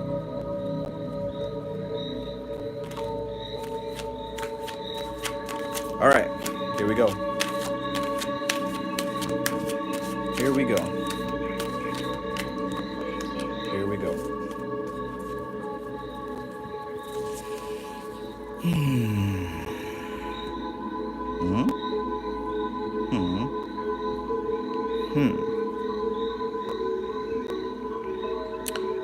So,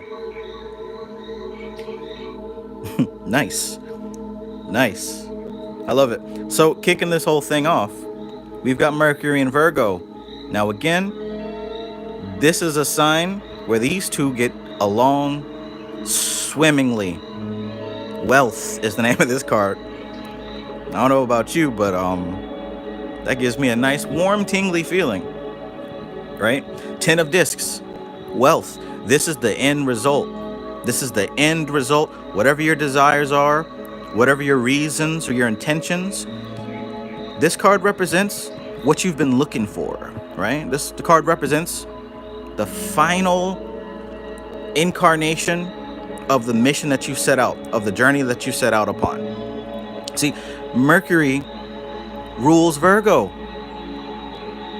This is an energy in alignment.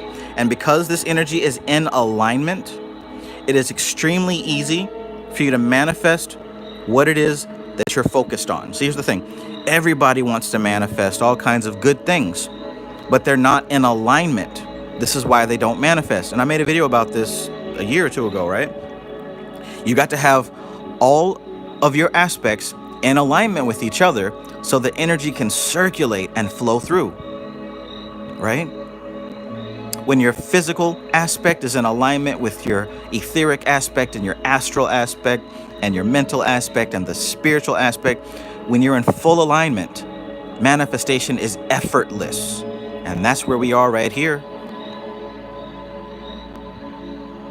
I don't know if you work with Goetia currently, but we got Bathin and we got Mummer. Maybe those are two Goetic entities you can look into.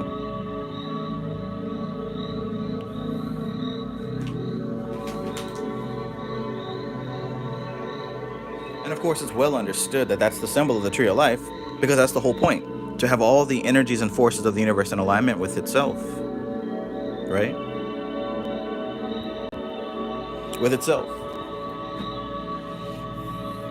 Jeannie Hernandez says, do you do this a lot? This is my first time, so be gentle.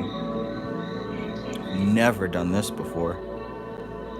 So, that's how we're kicking it off, right? That's how we're starting this thing off. Ho ho! Followed by the Eon. The Eon. Now here's another card that we have been seeing repeatedly. Just from looking, can anybody tell me what this card is? It's called the Eon in this deck, but what is this card called in other decks? Let's see if a new person can answer that.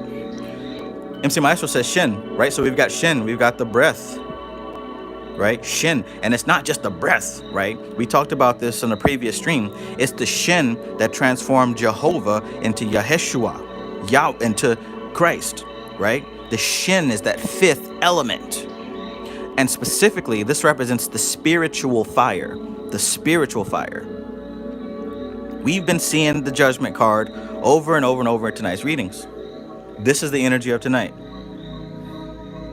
So, to connect the two so far, we've got the final result of the manifestation that you've been working on lately. You've been working on this. And it looks like that it is a result of this process of your self burning, right? You intentionally setting the flames to burn away those things that don't serve you anymore. The self-transformation. Remember, this is the Judgment card. The renewal, the rebirth, the phoenix rising from the ashes. I know you've been doing the work throughout the years, right? And this card represents the great work. See, this is that tablet that Aleister Crowley saw when he went to Egypt. And it caused him to come into contact with Lam.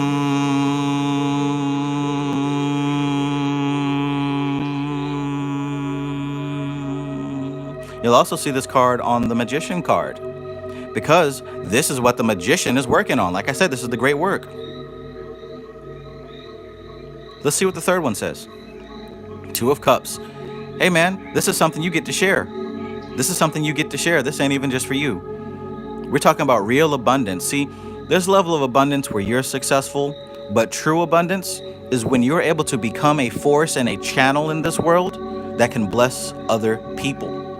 As MC Maestro said, you get to share that spiritual lean. Your cup runneth over, right? This card is called love. And this is represented by the energy of Venus in the sign of Cancer.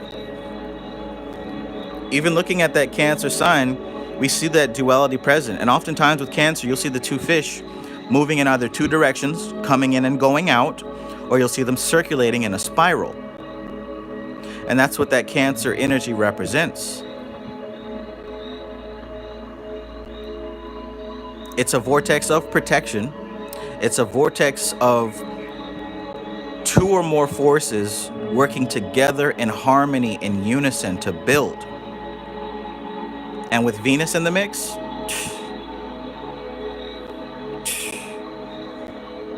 it's a beautiful thing. Let me know how this sounds for you so far, Society Ejects. I'm loving that you got this card right off the bat.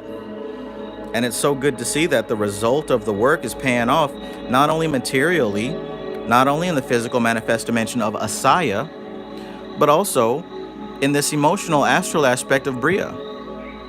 MC Maestro says the circuit of force. Exactly. Beautiful, beautiful. Star Lion says your insight into tarot reminds me of Lon Milo Duquette and how he's able to break things down. I'll take that as a big-ass compliment. Thank you. Enchanted Cottage says, that's my placement, Venus in Cancer. Awesome. Society Eject says, it's on the floor. I've been getting belt. I've been getting belt to ass for the past few months. Let go. You hit home. You hit home. And let's pull one more to really round this out, right? Let's round this out. So speaking of that spiritual fire, check out what we have here. Look at what's happening in the realm of Atziluth, the Ten of Wands. Well, shit, this is almost a combination of these two, right? You got the 10, and you got the fire. Now you have the 10 of fire. This is the 10 of Wands. And it states that this card represents oppression. Oppression. Let's talk about the type of energy that this represents. This is Saturn and Sagittarius.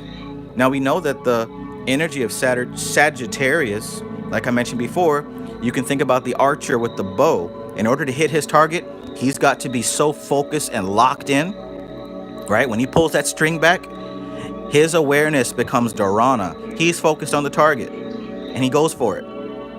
He collects whatever means, whatever senses that he has, and aligns them all with the target. And we have Saturn operating in that way. The beauty of this oppression and the beauty of Saturn, right? I've been studying Saturn a whole lot lately. Saturn is the disciplinarian. Saturn is time. Saturn moves us through time. And through that movement through time, the things that cannot hold up fall away.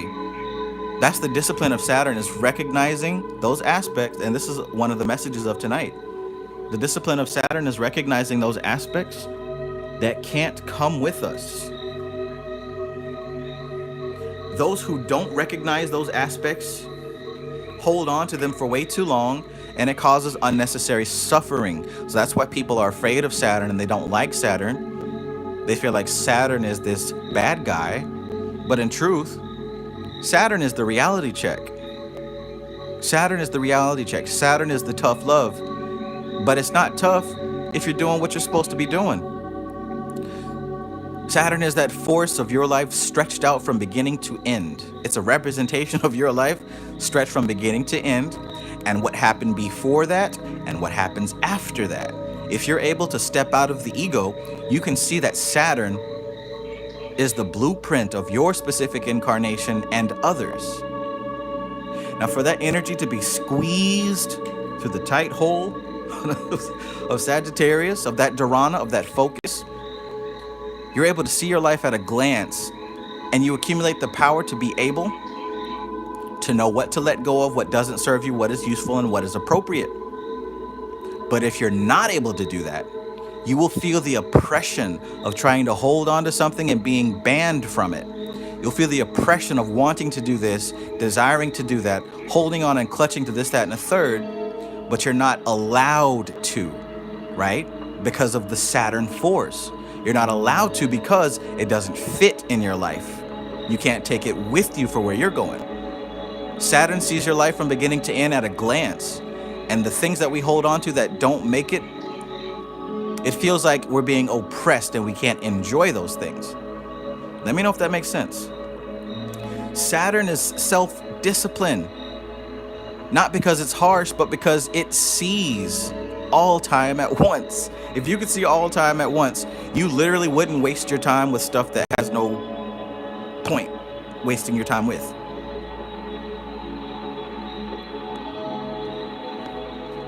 More on Saturn a little bit later. But anyways, that's what this oppression represents. A harsh discipline of squeezing out those things that don't fit into the picture. And that's part of what's been burned away by this fire. Let's do one more, just one more. Knight of Swords. Knight of Swords. So we've got the fiery aspect of air. So this is actually the King of Swords. This is the King of Swords. We got the fiery aspect of air. Again with this fire. And by the way, we've got the 4 elements. Sometimes I like to kind of pull until we get the full 4 elements. We've got earth, we got fire, we got water, and here we have air, the Knight of Swords. And oftentimes this relates to a military type of person or a government person, somebody in a position of authority. Somebody in a position of authority. Somebody who lays down and establishes the rules or enforces the rules.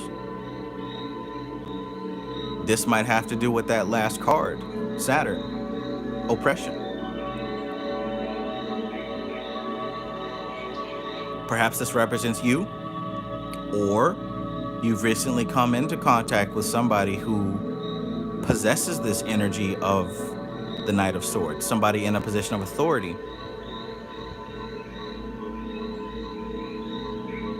And if that's the case, that's a good sign. And see, Master says, what's that card with the horse? This is the King of Swords.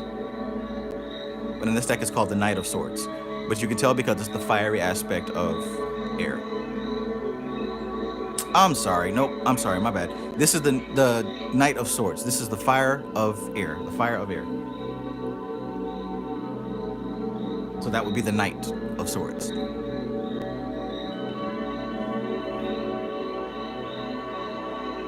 But yeah, that still represents a type of authority figure, some type of law enforcement maybe, somebody that is employed by the government, some type of person who either creates the rules or enforces the rules. This could also be a boss or management. Let me know how that card fits in for you. Bing, bang, boom.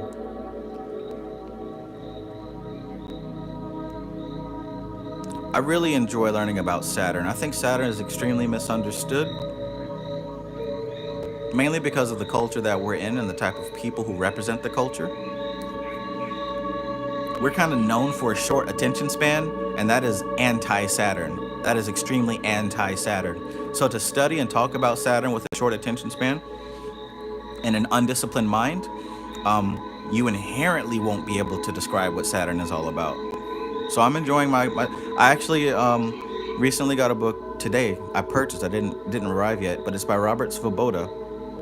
I forgot the name of it because I literally just got it before the stream.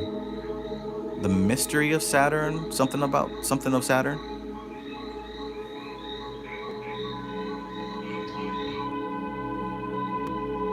MC Maestro says your internal policeman. Yes, yes. And Amalia says that could be a father figure too, right? Yes, it could. Hell, especially my father, who was quite literally the description of that card. All right, Society Ejects. Maybe you stepped away or whatever, but this is the reading, and I hope that you're able to gain some insight out of this.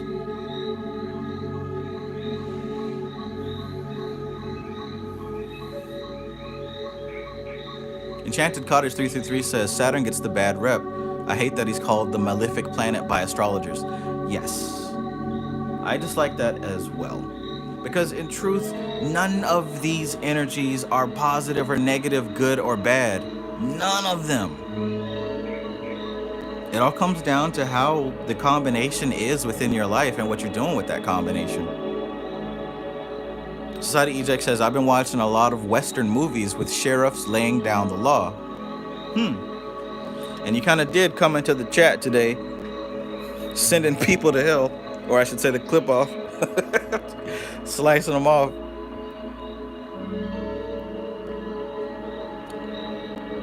Interesante.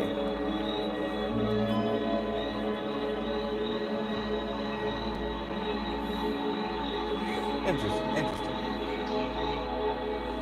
I don't know why my incense keeps blowing out.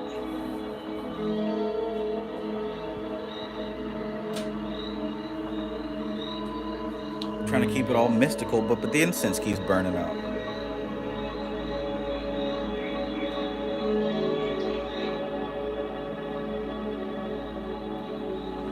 Tell me how much little do without you, or whatever Michael Bolton said.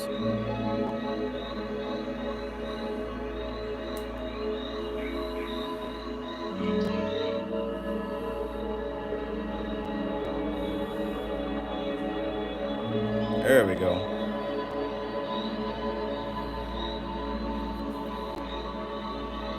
Okay. MC Maestro says, I sent you some, Trav. All right. Got you on the list.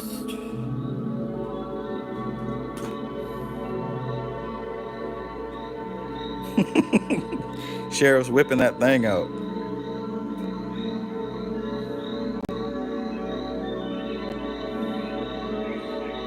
All right, so coming up next, we've got Catrania. Catrania, are you present and accounted for, Catrania?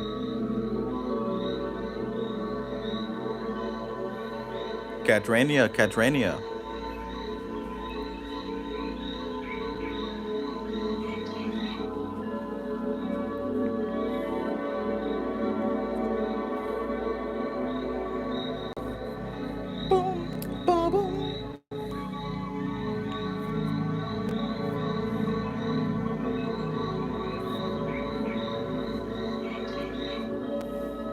All right. All right. Katrenia, if you're present, I still need your sun and moon. Society Eject says, let that boy cook. Good shit, Travis Mages. Thank you.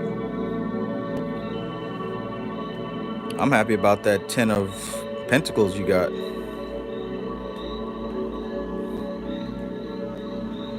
That's always good news. And so is this. Especially together. Love and wealth. I mean, what more? What more? All that's missing is, from this deck, from this pull, is the health aspect. That's everything.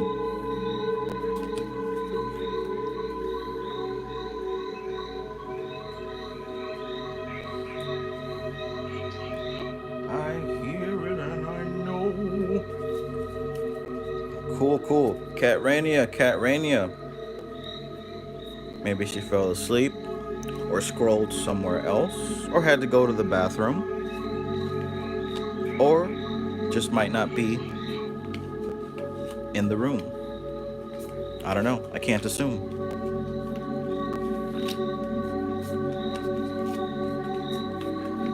Can't assume.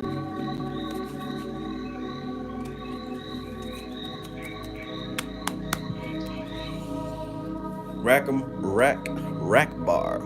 All right. Well, if Katarania does not say something here, I guess I will move to. Oh, there she is. There she is. Aquarius Sun. Boom. Scorpio Moon. Boom. Virgo Ascendant. Boom. Lots of Scorpio and Virgo tonight.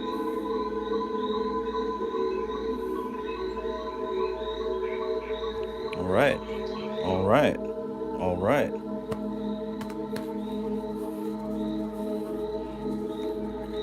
Kevin Dunn says, what do we do to get a reading? You got extra slots open. Absolutely.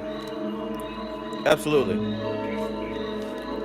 I would advise you to check the description of the video itself. Check the description and you will see the link. Wolf says the Night Eye says this one has to be interesting. Has to be interesting. Look at that combination, right? We did a reading before for Virgo Scorpio, but now to throw the Aquarius as the sun into the mix. Yeah, this one should be interesting. Let's see what we got. See what we got.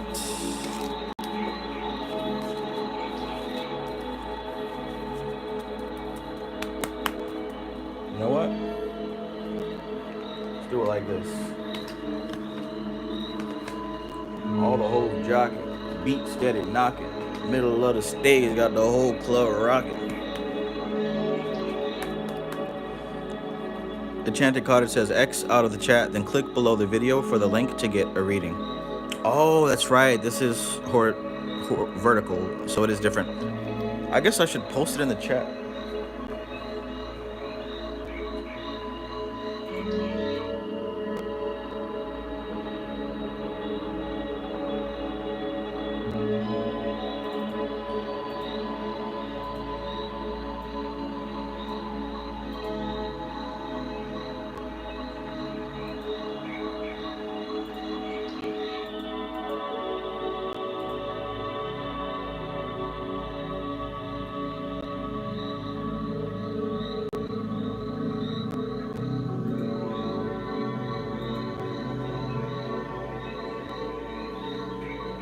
Thank you so much. I didn't think of that. All right. So Katrenia, let's go. Got that good shuffle going, so you know what this means. The Robin Wood Tarot. I wish a Robin would. I wish a Robin would. This is a very nice deck. If you like it, it's very easy to find. Very easy to find. I wish a Robin would. That would. And that reminds me, I got this monster over here.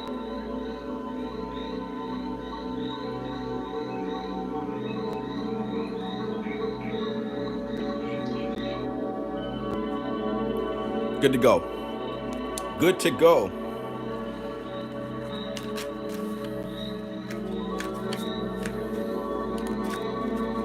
Maestro says, nah, this is the Mormon deck. Hey man, I know a couple of Mormons who are very successful and worthy to be studied. I know some Mormons that provided me with information that changed my life completely, and I'm ever so grateful. Even if I don't agree with their religious beliefs, the human being behind is an awesome person. All right, let's go. Katrina Stevens says, my last reading came to pass. You know, I have no doubt. I have no doubt. You'd think that a person who's teaching this information at least knows how to utilize it, right? But that is awesome to hear. That is awesome to hear. Society Eject says, I've been addicted to the Monster coffee. Yeah, I've got an in-out love-hate relationship with Monster. Like once every 2 or 3 years. Matter of fact, the last time Pluto was in Aquarius, when Pluto entered Capricorn, I was drinking Monster heavy.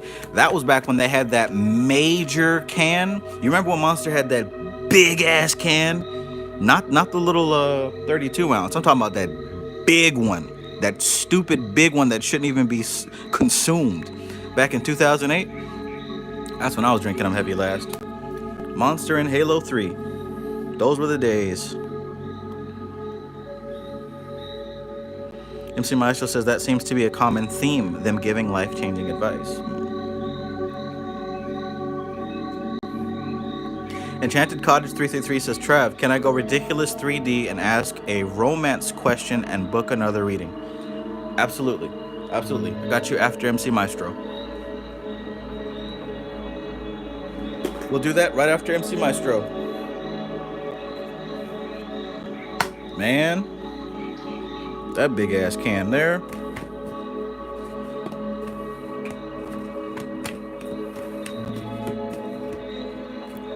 I guess y'all don't remember that. In any case, let's see what we have here. Let's see what we have here. Okay, Kevin Dunn says, I cashed up. I got you, Kevin. Kevin, if you could provide me with your sun sign and your moon sign, if you know them.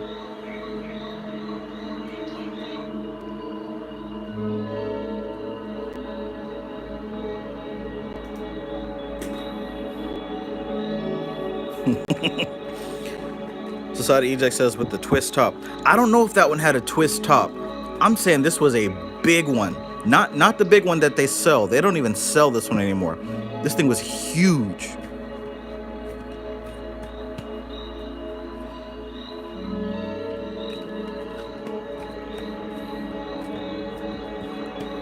That was a smart move, Mike. He retracted his message after he read it.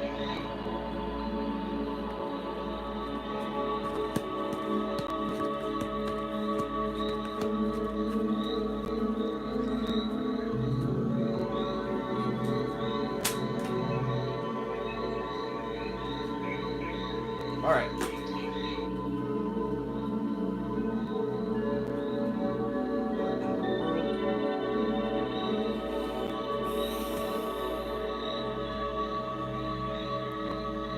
What in the world? Speaking of the world, Katrina, this is how we open it up. This is how we open it up. The Cosmic Yoni, right? We just saw the Cosmic Lingam. This is the Cosmic Yoni. The World card. I want you to take a look at what this individual is doing. Stepping through the portal. You see that?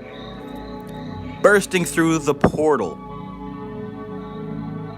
You can see on the outside of the portal, you've got the pure elements of air, fire, water, earth, right? And in the center, you've got the stars, the cosmos, the world. You have graduated. You have graduated. You are moving on to the next phase, joining on to the next phase. As MC Maestro said, ripped out the plastic, brand new.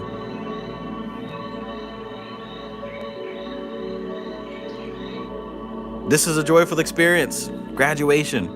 All the hard work that you put in, you can finally now celebrate and say, I have achieved this level, and I can look back. I don't have to go through those tests and trials and tribulations anymore, right?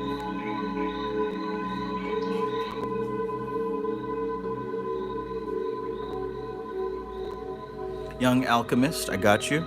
Again, just tell me your sun, your moon, and your ascending. As Enchanted Cottage 333 says, awesome rite of passage, right? So you have made it to this next level, right? Now, as far as what this is, this could be spiritual, this could be your job, this could be an actual graduation of a school, right? This could be making it to the next level of a relationship, right? This could be a next level of understanding yourself. You would know specifically what we're talking about. Starlion says, I'm still recovering from 4 Locos a decade later. See, I wasn't even going to mention those, but you must have felt it when I was thinking about it. Katrina Stevens says, I'm blushing, LOL. Yeah, I'm feeling it. I'm feeling it. Let's keep going.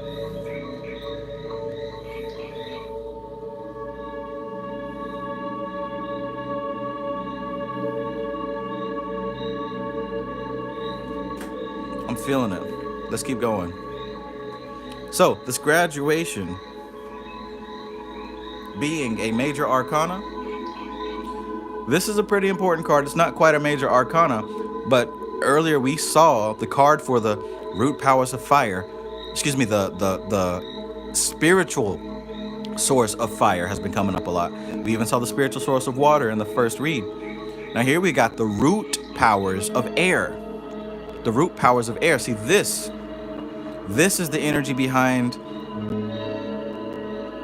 new thoughts, new ideas. This is the energy behind breakthrough conceptual understanding, right? See, here's the thing.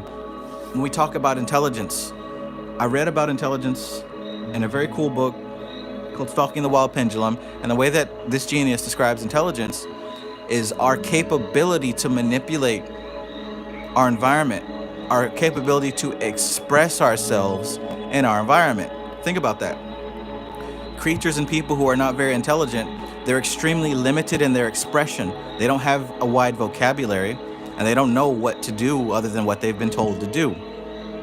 But people who are very intelligent are very creative because they know how to connect different dots. They know how to assemble different ways and different thoughts to get the end result. See, a creative person, you might tell them not to do something, and they'll literally think of a way to do it, either without you knowing, or some way to bypass the laws or the rules. A creative person can find solutions to problems. An intelligent person is able to connect the dots and express themselves in the world through various number of ways. Intelligent people have a wide vocabulary or some wide understanding of how to express themselves. So when we talk about the root powers of air, what we're talking about here is an expanded creativity, an expanded intelligence. Whatever you graduated from and into, you're now working with new ideas, new concepts, and new tools to build with mentally. Oh, and look what we've got now. The Wheel of Fortune. Again, this is the power of Jupiter. Jupiter represents expansion. Jupiter represents abundance. Jupiter represents growing and growing. So you put in the hard work. And you know what I'm talking about. You've made it to the next level. And making it into this next level, think about it. When you graduate high school, you get into a new level of life, right?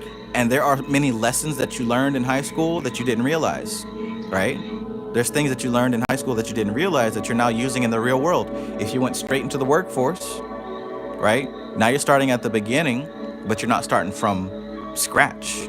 You learned about working with people, being in a group, things like that.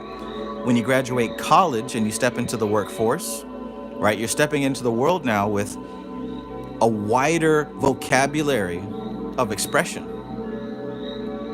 right? A wider vocabulary of expression. So what's happening here, what's happening now, is that this wider vocabulary, this wider skill set and tool set is opening the doors right now for this abundance. And again, I think I'm seeing a pattern here. I think that this really applies to us air signs. I think this really applies to the air signs, especially with this being an air sign card.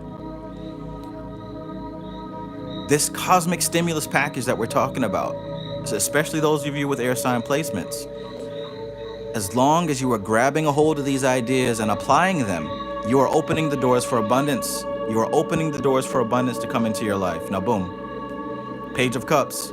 Page of Cups. I just spoke about graduating and entering the workforce as a newbie. Well, here's the thing. You just graduated, right?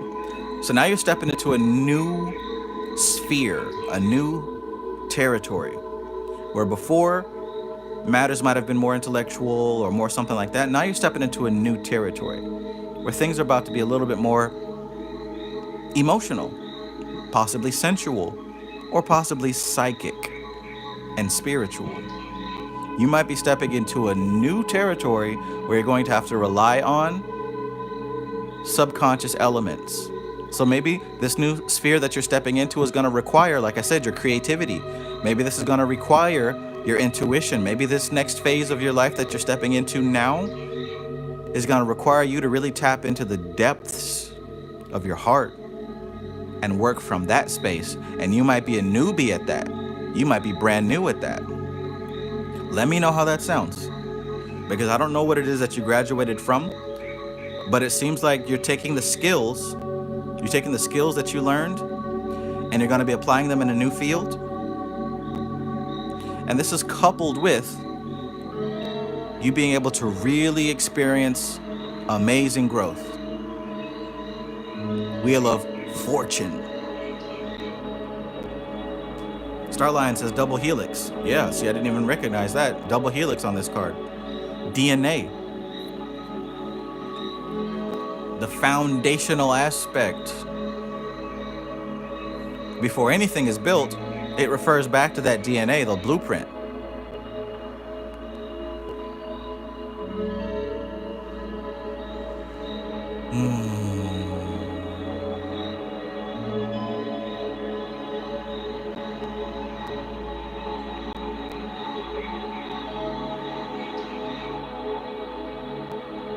Wolf says the night Aya says, nice, I'm happy for this person.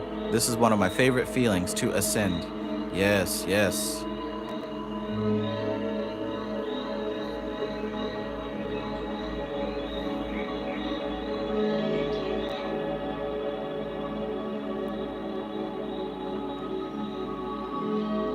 All right, so let me know how you feel about that, Kat Rainier. Let me know how you're feeling about that.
Let me know how you're feeling about that.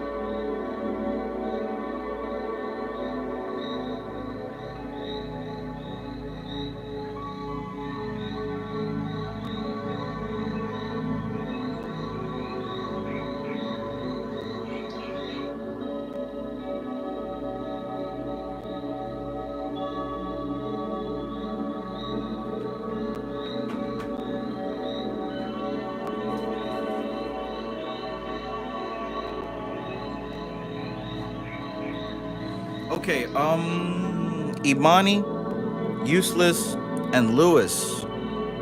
Talk to me. Let me know who you guys are. Imani, Useless, Familiar, and Lewis. Maestro, I got you.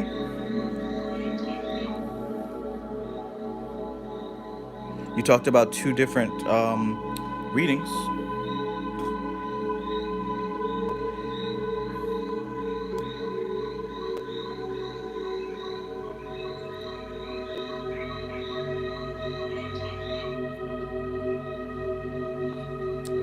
All right, all right, all right. Let's keep going. We want to make sure that everybody on the list gets what they came for. Want to make sure that everybody on the list gets what they came for. So Imani, Useless, Familiar, Lewis, let me know who you three are.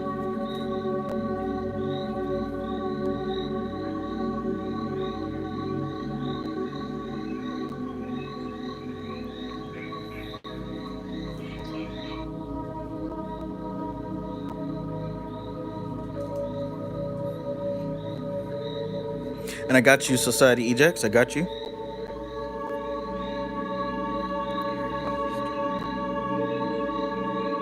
All right, we're gonna do general.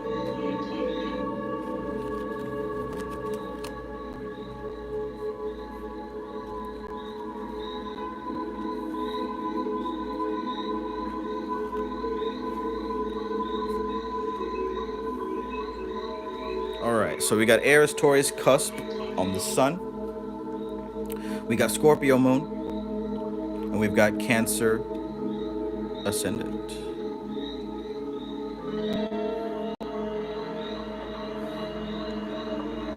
Awesome, awesome. Oh my goodness.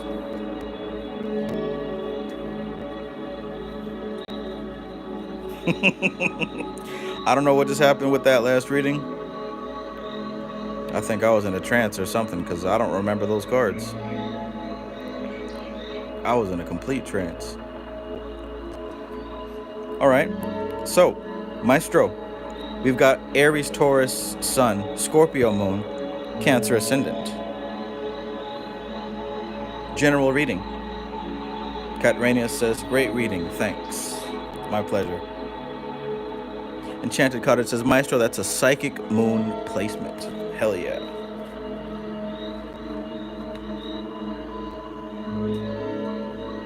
Okay, cool, cool, cool. Thank you, Lewis. Starlion says, have you ever read tarot in your dreams? Absolutely. Absolutely I have. I think it was maybe a month ago or so that I had a reading in my dreams. I think I told Anna Molly about it. I sent her the cards that I got in my dream. But yeah, I absolutely have read tarot in my dreams. And it is the real cards, like it's not like some made up cards. All right, so let's go with this general reading. I feel like doing the Robin Wood for this first one. What do you think? I'm gonna go with this Robin Wood for this first one.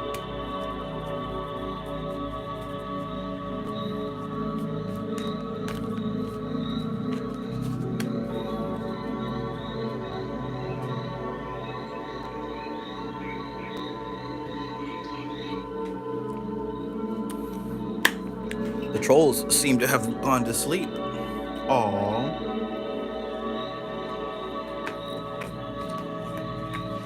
Maybe they've realized the futility of their ways. And when their energy is placed against this energy, only one remains. Maestro says, I put some lean in the sheep feed. Yeah.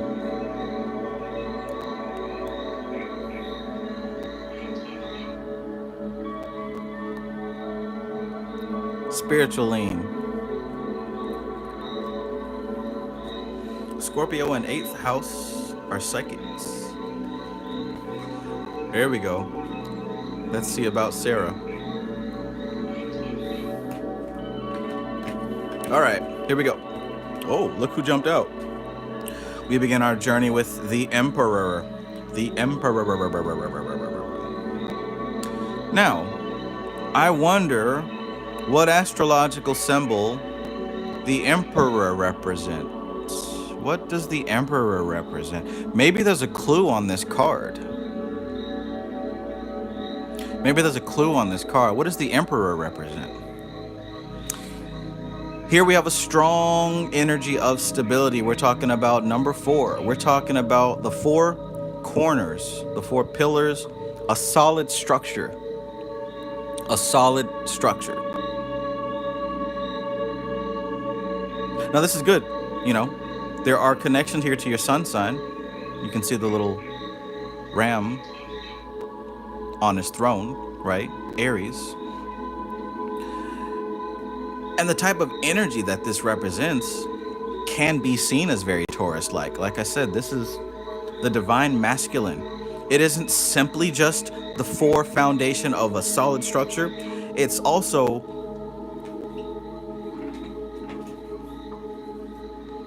the foundation of the divine masculine. In that, what it says goes. What it does happens. What it intends to set forth is set forth all the way, right? Set forth all the way. That's what we're doing here with this Emperor card. What have you set forth? What have you spoken into existence? What have you called out of the abyss into incarnations? Enchanted Cottage says, some say the 4 kings, okay? And I would agree with that, right? Because we're talking about divine masculine, the root of the kingship. Now, speaking of which, the first read I did for you on this live stream, Maestro, we pulled at least 3 of those kings in a row. So we're already tapped. Thank you for that, Karen. So we're already tapping into that energy once again. Maestro says Hakma to Tifereth, right? Hakma to Tifereth. Is that what it is? Hakma to Tifereth? Yes, it is. Yep. And for those of you who don't know, the Emperor is from Hakma to Tifereth, right? So again, the divine masculine itself and the savior, the one who upholds the energy of the entire structure. The connection between them is where we get this Emperor. That being said, stability here, very strong, very strong. Now, Hanged Man. This is Hanged Man, what is going on? What is going on? Get that monster out the freezer, man.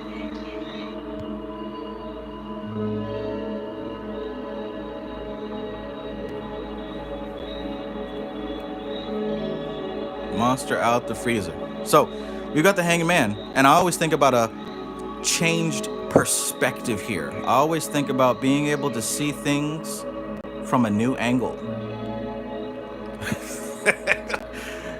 We can call this the Hung Man. The Hung Man. So, here we are with the Emperor. We've got the Hanged Man, which represents the spiritual essence of water, right? And we said that in the very beginning. Being able to see clearly, to see through the depths, right? This new perspective allowing you to see through the depths. So we've got a solid foundation to work from. A masculine perspective to work from.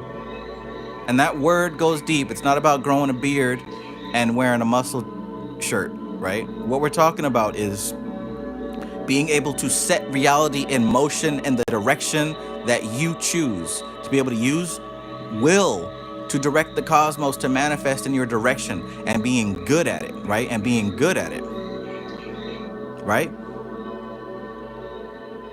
Naturally, being able to work that process intentionally will lead you to see the world in a different way. Most of us began seeing this world in such a way that we believe that everything is happening to us. And there's very little that we can do to change our circumstances, right? There's very little we can do to change our circumstances. But once you do become the Emperor on the throne, once you do harness the masculine aspect of the universe, it's not about growing a beard and wearing a muscle shirt or drinking pre-workout. It's about some of the shit you say, Travis.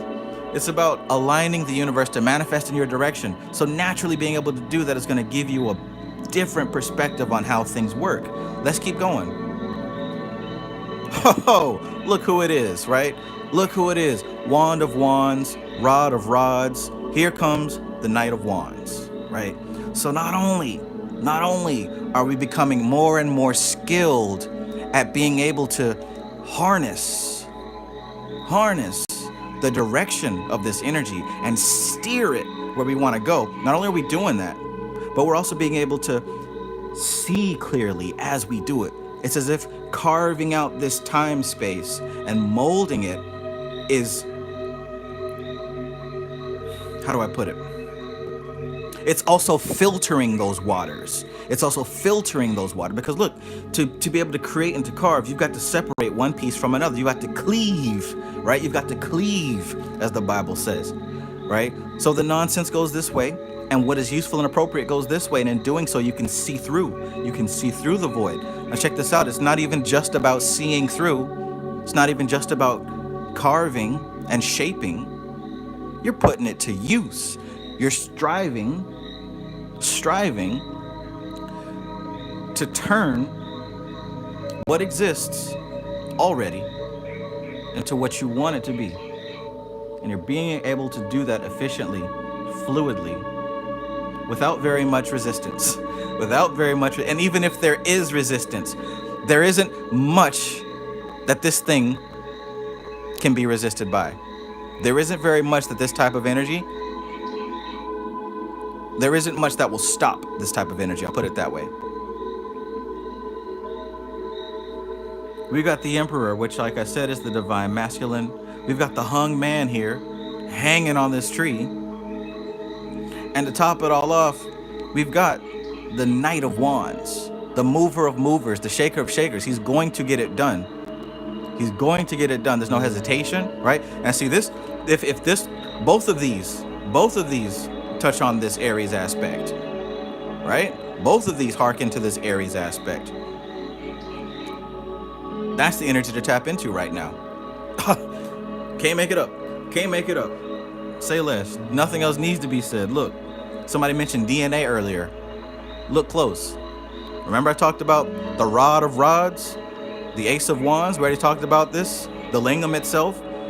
Notice the DNA inside. I didn't even notice that. I didn't even notice that before.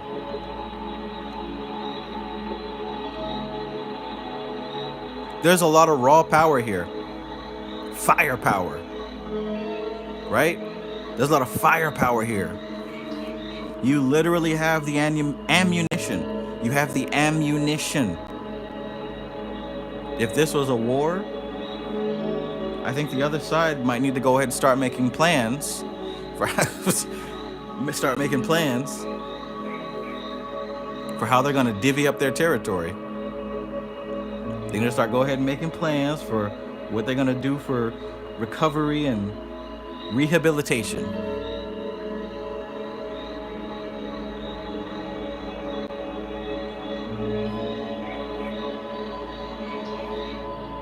Aw, Tails Eating Nails says that is a PP. I was going to say something smart, but then I noticed, look at the two sunflowers next to that.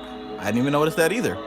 Like that literally, we're showing you the type of energy we're working with here. We're literally like all four of these cards, all four of them. Can't make this up. I couldn't have, even if I did it on purpose, I couldn't have gone through all 78 cards and picked these four out.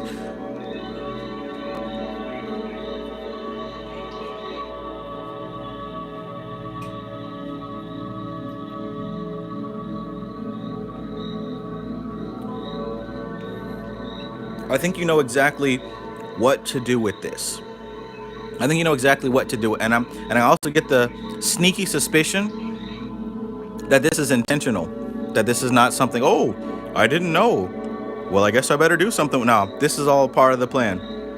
This is all part of the plan. So keep it going. Whatever you're up to, keep it going.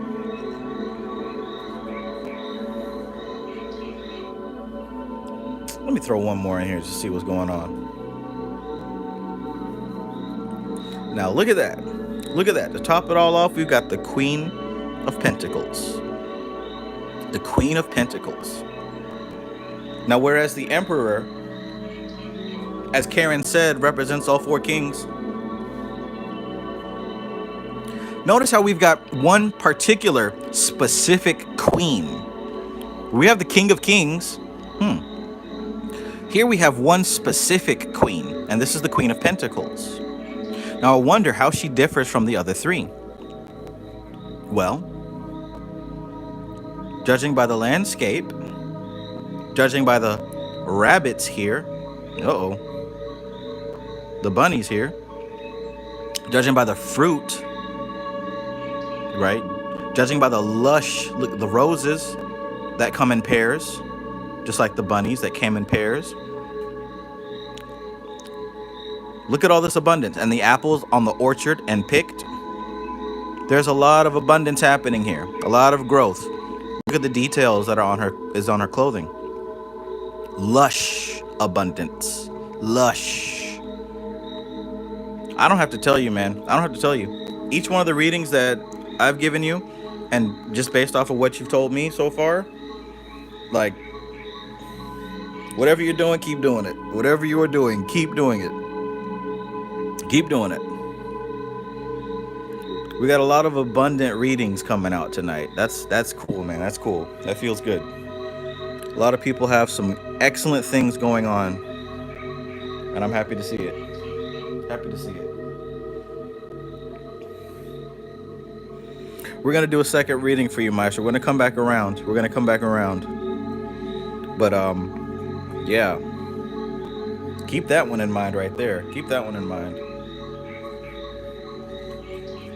Enchanted Cottage says that's a beautiful Queen of Pentacles card. Yeah. See, I really enjoy this Robin Wood tarot deck. I wish a Robin would. I enjoy it. Michael M, peace. Michael M says you're live, and I was directed to research King Payman. Thank you very much, and good luck on your journey. Thank you.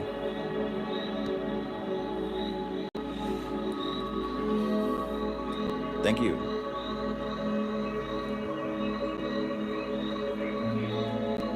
All right. MC Maestro says, no, that's Ford's Disguise channel. I was thinking the same thing. As soon as I saw the icon, I'm like, wait a minute. That looks familiar.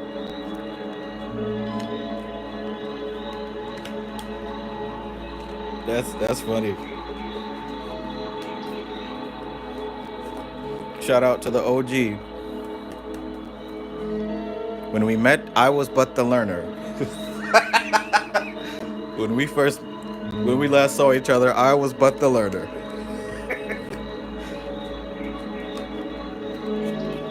All right. So who's next? Who is next? Who do I have on this list?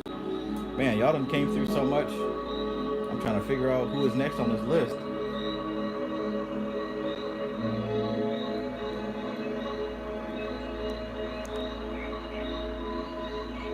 So there's Karen, Kevin, Young Alchemist, Imani, Useless Society. Any of those names that I just mentioned?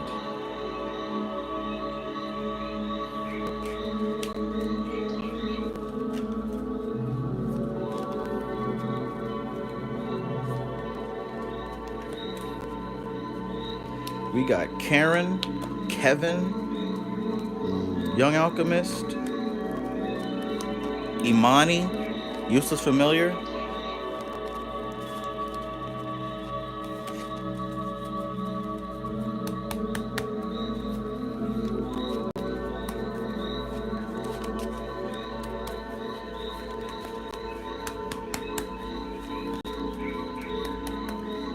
Also, I was kind of looking for another deck. If anybody has any suggestions of a good deck, like not just one that looks cool with cool drawings on it, but I prefer a deck that's got some occult significance to it. If anybody has any suggestions for a cool deck, let me know.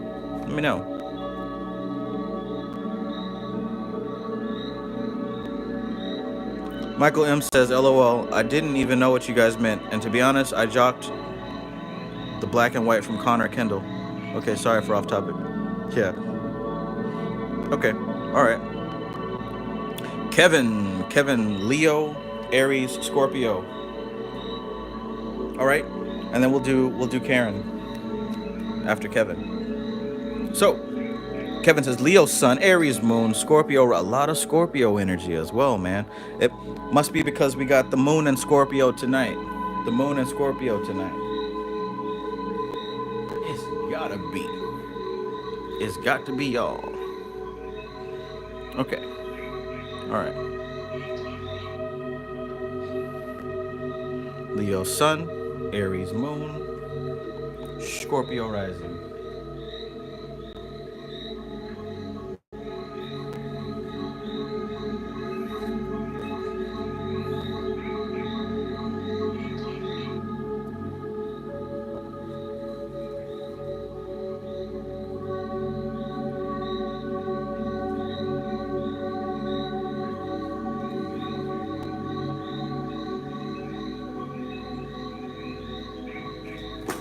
All right.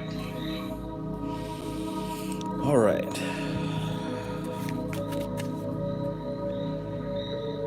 MC Maestro says for the second one, keep the planets the same. I want to know how to get over my current phase to see clearly. Gotcha.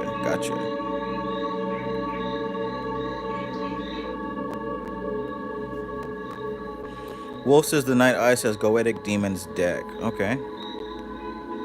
Maestro says the Black and White Golden Dawn deck is pretty well done. You know, I have a Golden Dawn deck. I just don't really like the way it looks. All right, so here we go. Kevin, I hope you're ready. Because what's about to come out of this, what's about to come out of this.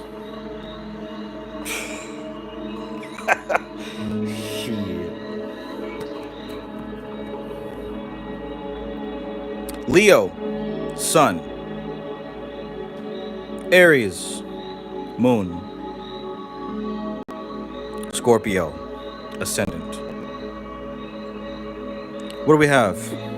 What do we have?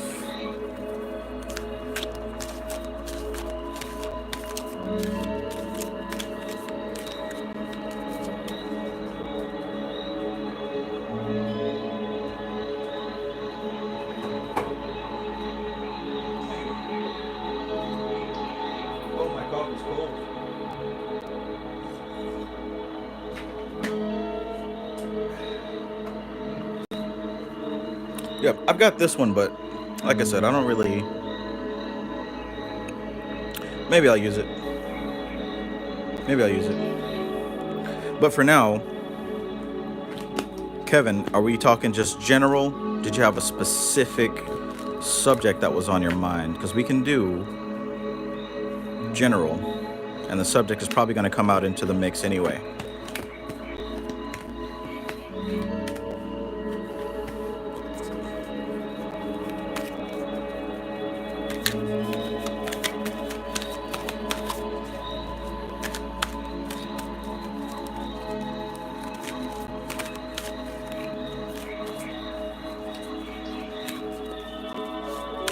All right, here's how we begin. Ooh, okay, so we start with where you currently stand.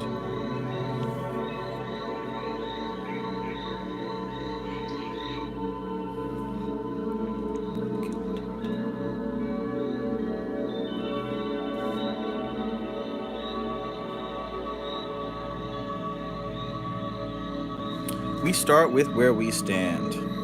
Matthew Watson says, hey Trav, get the HR Geiger Baphomet deck. That's on my list.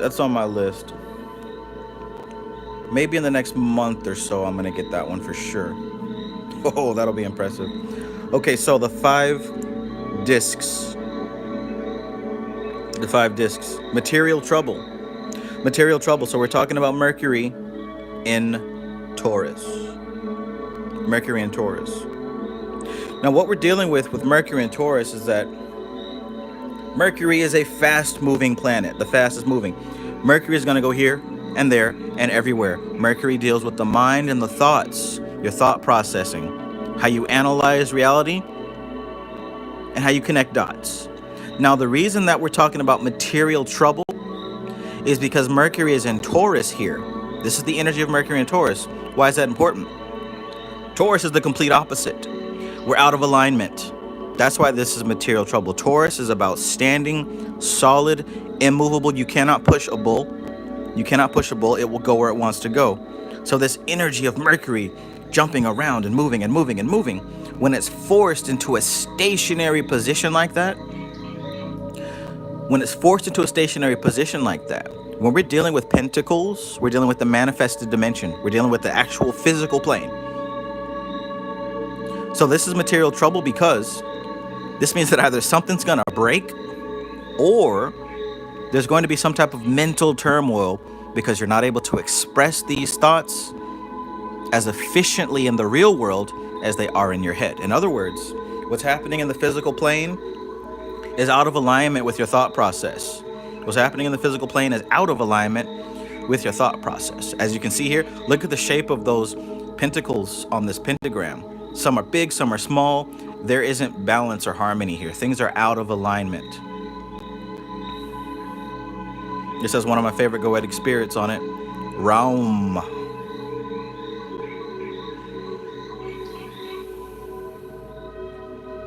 Let me know how this goes for you so far as we move along.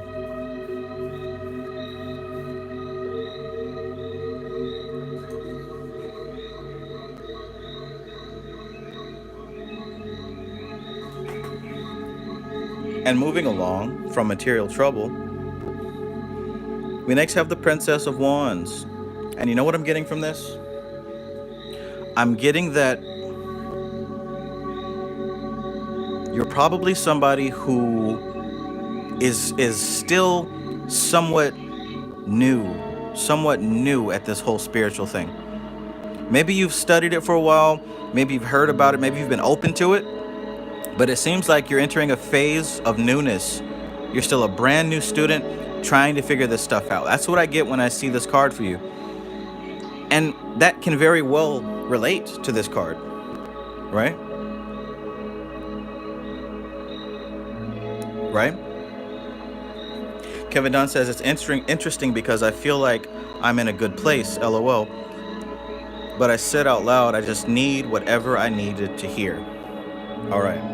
So it looks like there's still a newness and a freshness when it comes to the spiritual aspect of this, right? This card is represented by the energy of the earth element and fire, right? The earthy aspect of fire. Now, this is a beautiful position to be in. Here's why. This energy can be represented by the goddess Durga. Durga is a protector. Durga is a protector. So what's happening here with this energy is that this phase of your spiritual journey, you're like a protected kindergartner, protected preschooler, protected first grader, right? There's a lot of things that you're actually going to be shielded from in this phase. This is the wood. Like if you see a flame burning, this is the wood down at the bottom crackling and popping. The fire has been ignited. You're on your way, you're moving. And there is a sense of protection here. The protection of newness, the protection of being the new. Beginner's luck, some will call it. Beginner's luck, some will call it.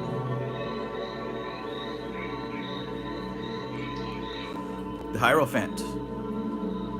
Pay special attention. Pay special attention to who it is that you're following most closely. Where are you learning your information from? This is, I'm getting spiritual vibes here. And what I mean by getting spiritual vibes, I feel like you are embarking on your spiritual journey and it's still somewhat in the beginning stages. And there's something tangible and physical that is thrown out of whack because of it. And that's actually a normal and expected thing. Because before you step onto the spiritual path, your energies are on autopilot. The prana is on autopilot. But when you start embarking on a spiritual path, you're taking hold of these various energies and you're starting to move them and shift them. And what happens naturally is that aspects of that autopilot start to become upset. And that's when a lot of people kind of give up on magic and spirituality because they feel like, oh, it's causing bad luck. I'm cursed. And then they go back. But if you're able to make it through that phase, you'll see things begin to change in that, the aspects of your life that were keeping you in that NPC mode become undesirable. So I want you to pay special attention to who it is that you're learning from. And make sure that whoever it is that you're learning from, whatever you're doing and following as far as their directions and their instructions, is it actually producing fruit in your life? Is it actually causing this disruption? Is it causing things to kind of move and shake and become a little bit, are you starting to see the effects of your practice is what I'm saying? Are you starting to see the effects of your practice? Or are you just being entertained in your ego?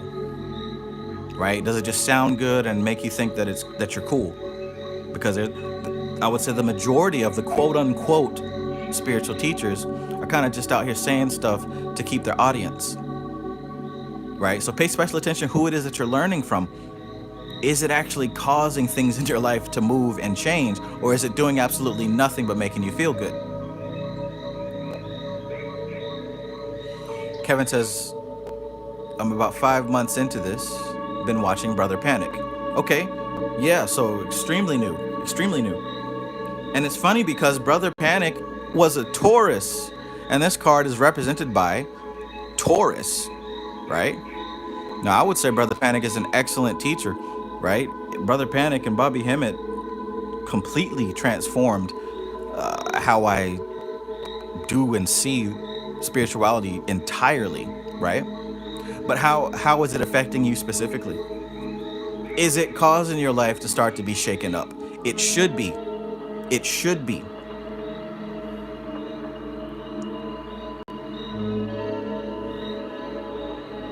It should be.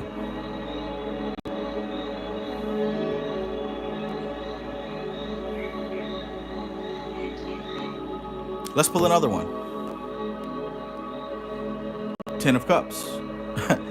Ten of Cups. So check this out now. I want to really illustrate this. If you have just now begun taking the spiritual path seriously, right? You found a teacher, you found somebody that you can listen to, watch, experiment, and test.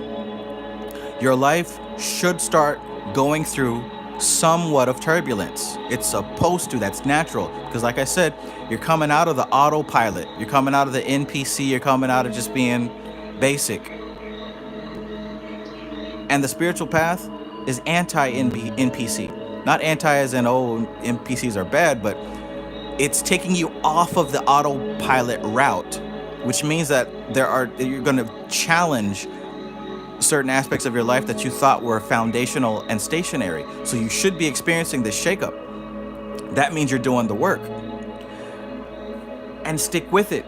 Get through that turbulent phase. Remember I said earlier, a lot of people give up when things start getting strange. Stick with it and push through it, because look, that's how you reach this level of perfected success. That's how you get to this level of perfected success. This is Mars and Pisces. Pisces is a dreamer. Pisces is going to imagine and fantasize and come up with ideas.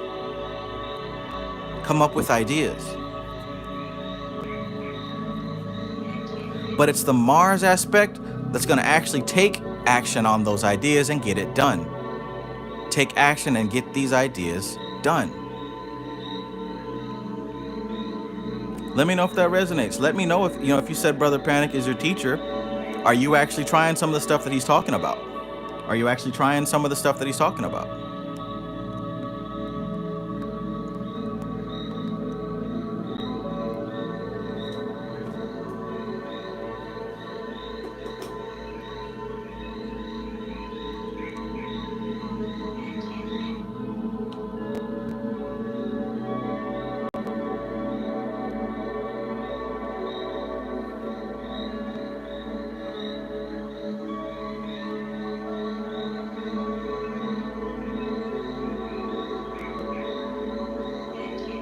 Kevin Dunn says, I'd say my life is moving in the right direction. My life was shaken before I embarked on this journey. Okay.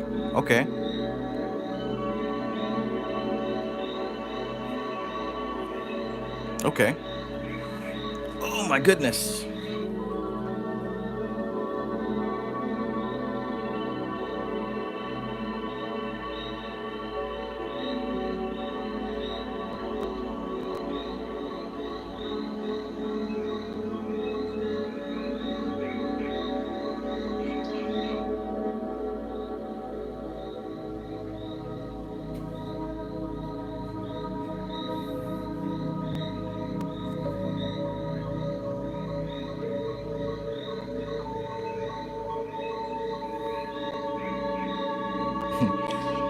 Kevin says this makes sense. I'm a clothing designer, so yeah.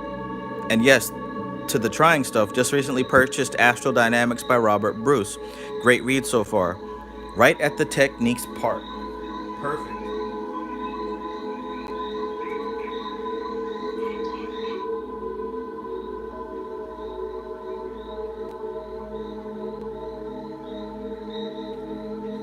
Perfect.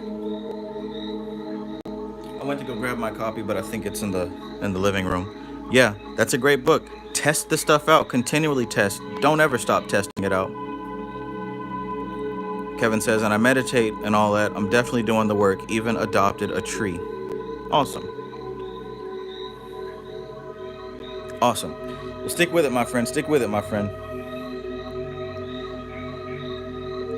And again, if things do start getting strange, it's supposed to. It's supposed to. Because the end result is perfected success, right? This is going to become a new skill set for you. This is going to become something that you can utilize in every avenue of your life. Not just when you want to feel magical and feel spiritual. This is going to become something that you can start doing just as fluently as you breathe and speak and eat. As they say, it becomes a lifestyle and not simply a hobby. Not simply a hobby.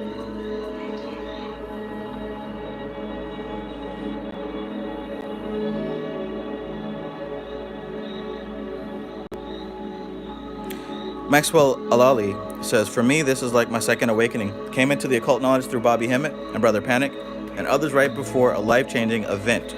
Changed my life and put on the mind of God. Absolutely. Absolutely.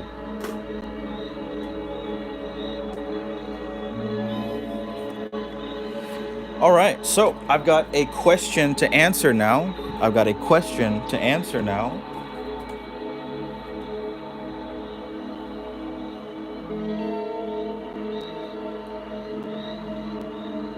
I've got a question to answer now.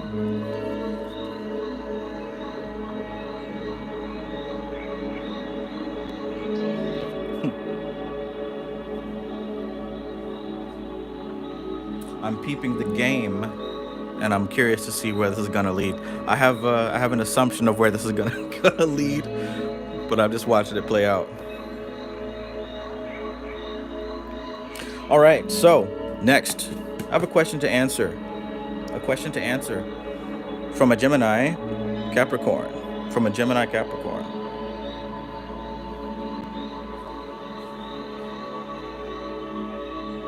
But Karen, sweetheart, give me just a second. I'll be right back.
Live and direct from Cyberdyne Industries.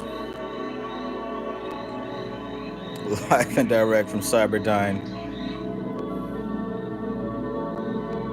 And see, I said I was gonna watch it play out, and all I had to do was step away.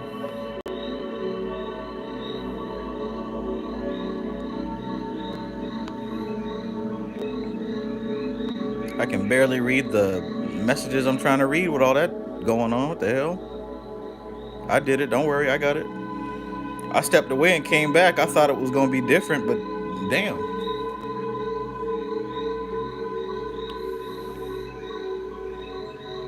I think this person said something about I don't have an ego or my ego was gone, but if If what I just saw, if the display that I just saw was egoless behavior, I'm in the wrong line of work. 'Cause that was nothing but ego. God bless America. What the hell was that? I got to scroll up twice as fast just to see the comments.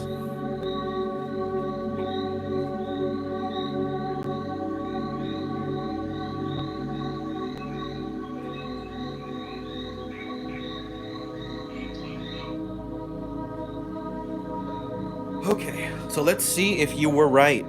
Let's see if you were right. Let's see if you're correct. Maisha says, I legit didn't see that. That was a rival Sith. I saw, like, I usually see them right away, but I always give people the benefit of the doubt, you know, call me what you will. I always give people the benefit of the doubt because I don't like to assume, even though it's probably just my intuition. And usually, you know, it plays out.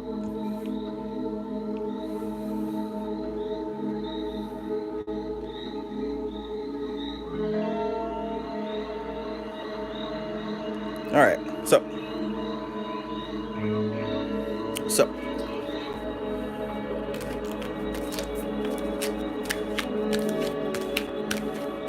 were you right in your decision? Were you right? Did you make the right choice? Starting to feel something already. But I'm gonna let the cards do the speaking. That's what we're here for.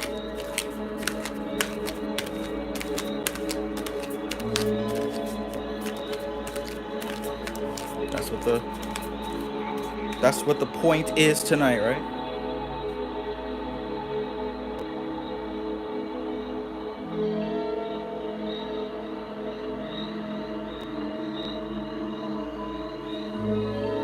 Were you correct about the intentions, about the actions?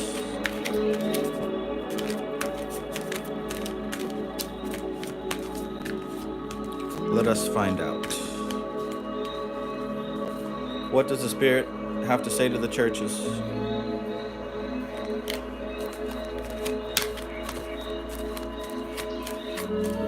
All right, here we go.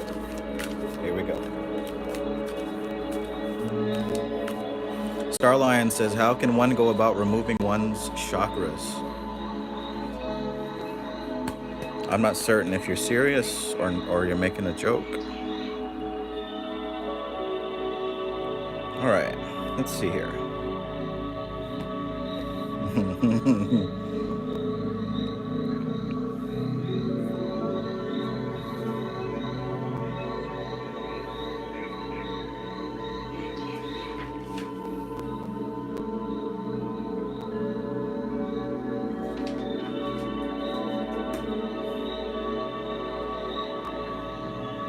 To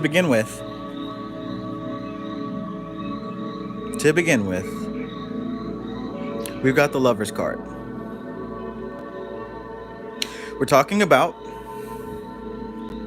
the very essence. You see that symbol right there? Symbol of Gemini. To pop things off. We're in the very essence of the Gemini. The Lover's card. So maybe we could say trust the subconscious mind. We could say that perhaps this was a decision coming from a desire to connect romantically. Let's see what the rest of the cards have to tell us. Whoa. All right. So the intentions. I don't know what the action was or the intentions were, but it's quite evident so far that we've got the Lover's card, followed by love, Venus and Cancer. And we discussed this, right? Venus being the planet that represents love and relationships and connections. And Cancer, which on the body represents the chest, the breastplate, that which protects the heart. right? Right? I mean, I kind of want to let the suspense linger of what this third card is. We go from the Lovers to Love. If this is the Judgment card, I'm gonna end this live stream right now. Wow, the Empress. All right, so take that as you will. Take that as you will, right? We've got the Lovers card, Love, and Empress, right? It don't matter how much I shuffle this deck. It don't matter if I shuffle it backwards, forwards, upside down, if I cut big chunks, or one card at a time. The energy is so thick, so palpable, and so obvious that you're probably doing what I do, and you allow your brilliant Gemini nature to overlook the obvious, right? You would be surprised at how naive I still can be, especially in matters of the heart. There will be women blatantly flirting with me, and I will not catch it until like a week later. I'll realize, oh, wait a minute. Wait a minute. I think that's what she was trying to say. Yeah. I mean, honestly, this with Maestro, we kept pulling all those stiff cards. We kept pulling all those stiff cards, right? Well, for you, I mean, here we go. You're doing what I do. We can break some shit down, can't we? We can read all these books. We can process and analyze. We can put two and two together. We've got intelligence now. We know we're smart. We know that we're brilliant. And other people know it too. And we use it when we can help people. We use it to help ourselves, and we use it to help other people. We're smart individuals. But here's something that a lot of people don't know. There are things that we're not very smart in. And that's due entirely to our airy nature, our mental nature. We dwell up in that mental plane. We can connect them dots. But when it comes to this right here, we could be sitting there sharing a bowl of ice cream and just think, oh, it's cool that they're saving money and being frugal. We could be right in the midst of the embrace. Oh, isn't it always nice to have a hug, right? We miss the obvious because it's not our domain. It's not our territory. I almost don't want to pull another one. I almost don't want to.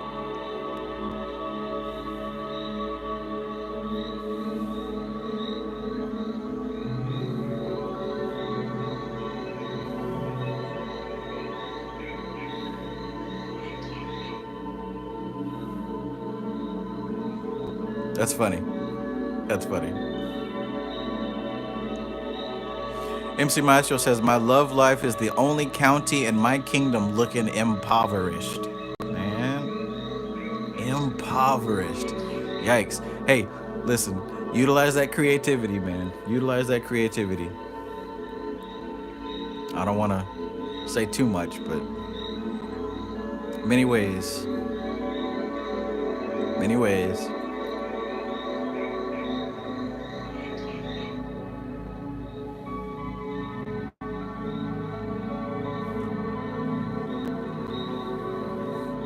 That boy said, cards are demons.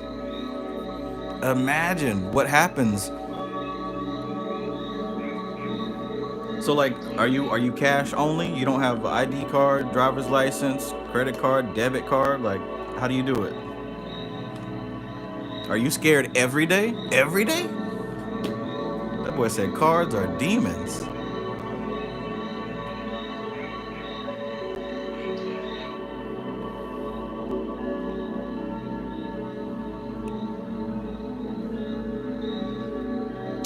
Let's do another one. Let's do another one. Because this is like so... All right. You asked about your intentions with this person. You asked about this person's intentions. Well, look who shows up again. Look who shows up again. I resisted, but here it is. Ten of Wands. Oppression. We talked about Saturn squeezing himself into Sagittarius.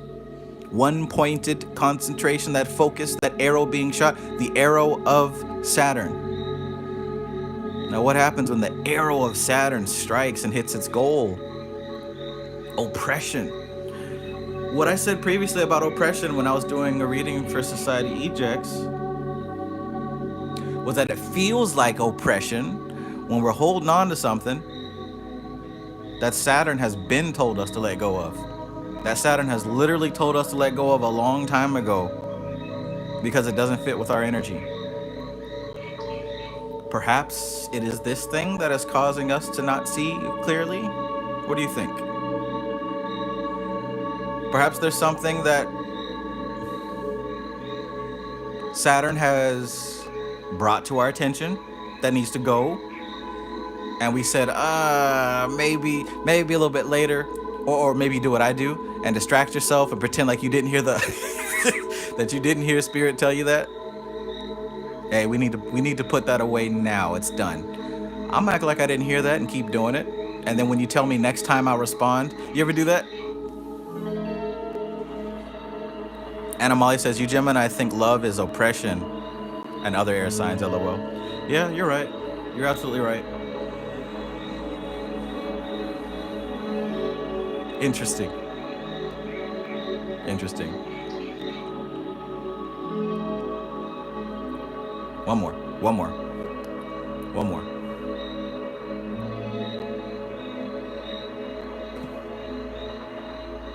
Well, looky here. Here's where it gets interesting, right? Gemini being ruled by Aquarius. Now we got some help. Gemini being ruled by Mercury. Now we've got some help. As you can see, this is the very card that represents Mercury. And as I mentioned a bit earlier, you can see on his chest, you've got the Judgment card. The Eon.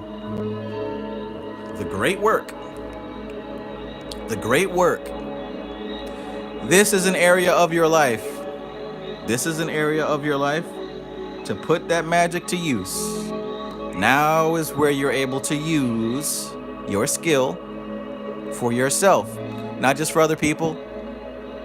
Not just for your work. For yourself.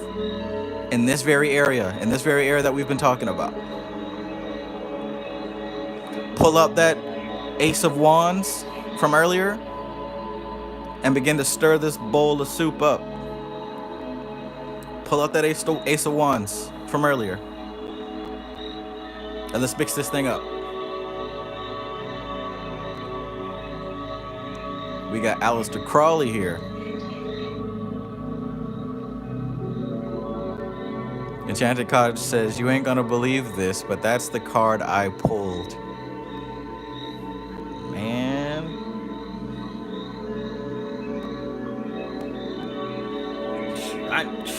I can't even say anything else. Cards are evil.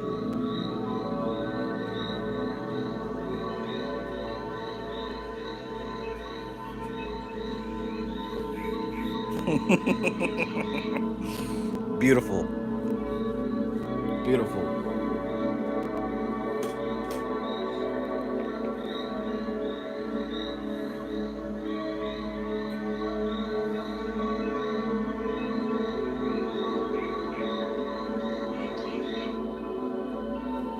MC Marshall says, damn, Trav, you gonna let Cottage pull your card like that? It's a lot of mages out here. This is like that Spider-Verse, right?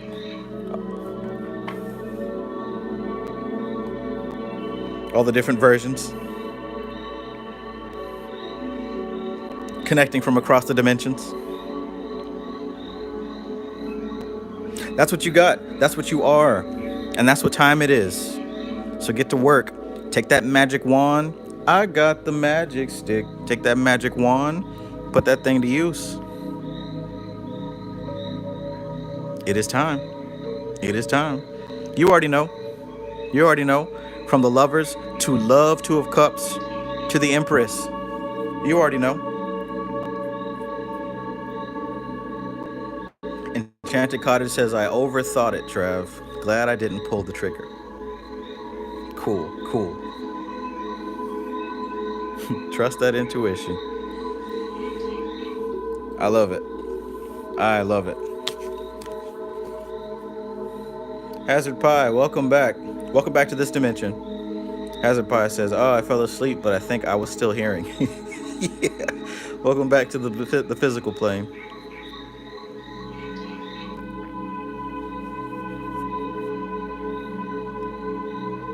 Good stuff, good stuff.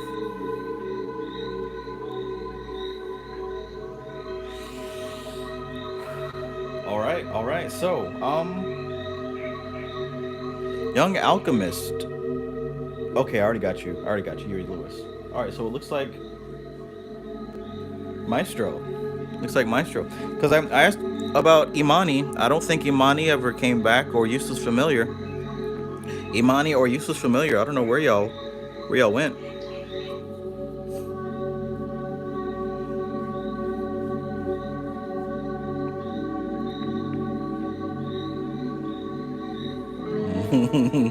Cool beans. Cool beans. Imani, Useless Familiar. If y'all happen to still be here, let me know.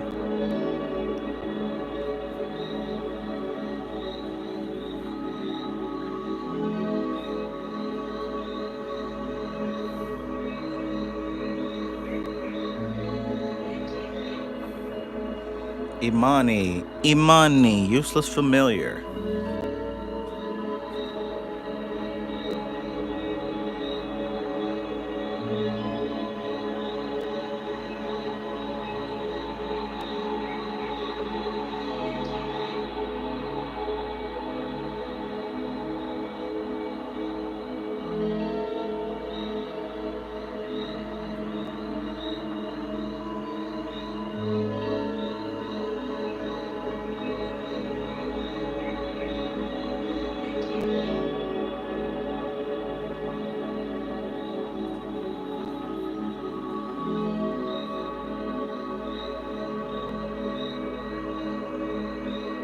Young Alchemist, were you Lewis?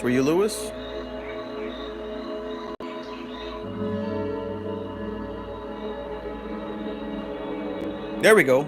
Okay, cool.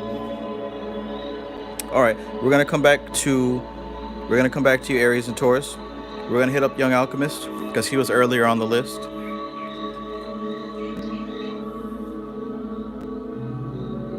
Young Alchemist, Pisces Sun, Aries Ascendant, if I'm not mistaken. Is that right? Pisces Sun, Aries Ascendant? Did you have a specific question, or was this more of a see where the energy goes kind of reading?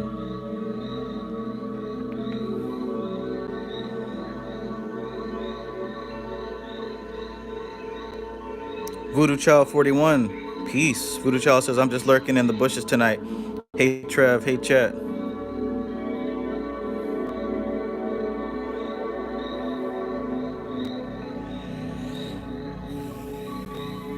All right, let's see where it goes. Having a good night? I like it. I love it. I want some more of it. Let's see what we got here.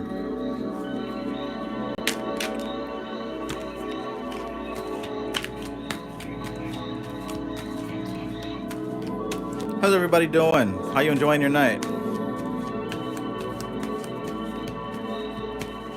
Is anybody doing something other than listening? Like, is anybody working on a craft? Maybe painting something? Maybe assembling something? Maybe cooking something? I'm curious. Let me know what you're doing on the other side of that phone. Oh, we got something jumping out. We got 3 somethings jumping out. Okay, all right. And I'm gonna pull one more for good measure. All right. Enchanted Cottage says bush stalking sounds very Scorpio, right?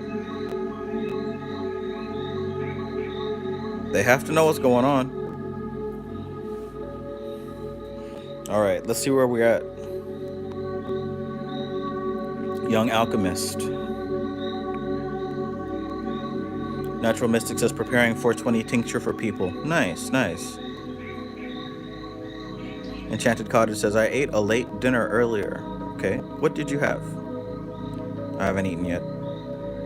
Animali says I've been cleaning and I just sorted a pile of gemstone beads into colors. Very nice, very nice. Society Eject says unpacking.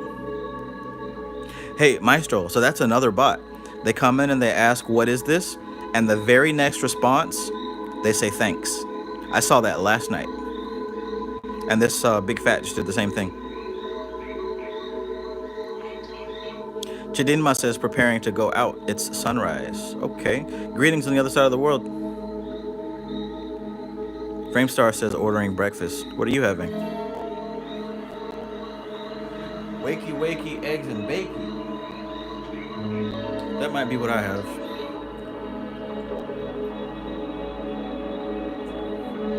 I'm absolutely transitioning into vegan, but I've still got a pack and a half of bacon, 2 sirloin strips, and a fat ass T-bone. But after that, I'm going completely vegan. They're all frozen though. I'm not eating those anytime soon.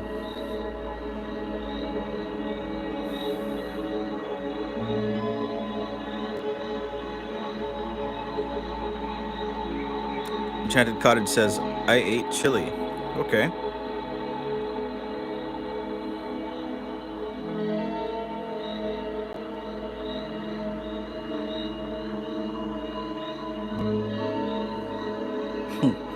All right, let's do this. Look, it just happened again, Maestro. Did you see that?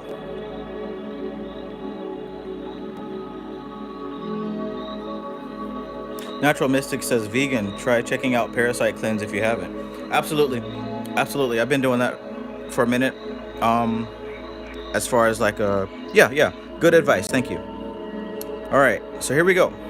Natural Mystic. Not Natural Mystic, but Young Alchemist. Young Alchemist. Pisces Sun. Aries Ascendant. General reading. This card jumped out first. And of course, it is a recurring card. We've seen the 10 of Pentacles quite a few times tonight, have we not? Material Success is the name of this card. Material Success is the name of this card. Material Success. So we pop this whole thing off with a sense of stability and a sense of accomplishment. I know earlier we had a reading where somebody started it off with an energy of graduation, right? And see, this is very similar, but different in the way that this is, or I should say similar in the way that this is something worked hard for. This is something earned. This is something built and constructed. But graduation kind of implies the ending of a phase. Well, this isn't so much the ending of a phase. This is more like you've written a book and now you're stepping into it. You created a video game and now you're playing it. This is something that you've worked on and you've built, and now you're enjoying yourself inside of it.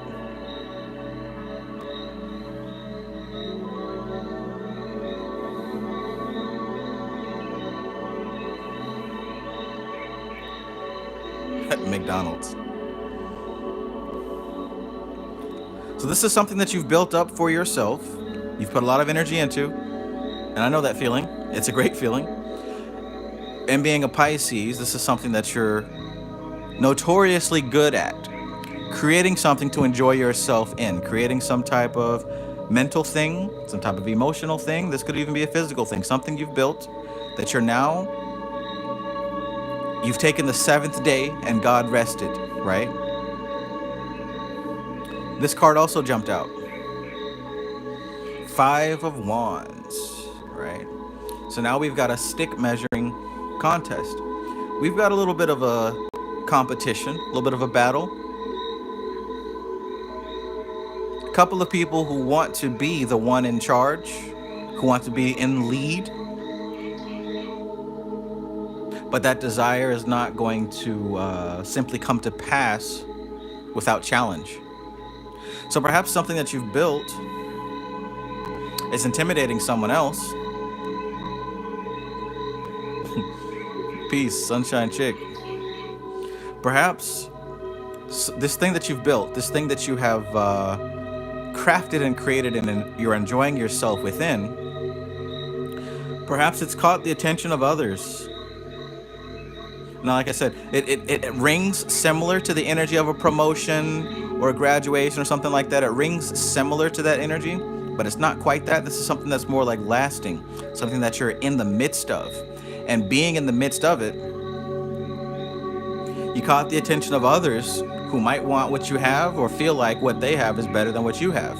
You might feel that you're engaged energetically in somewhat of a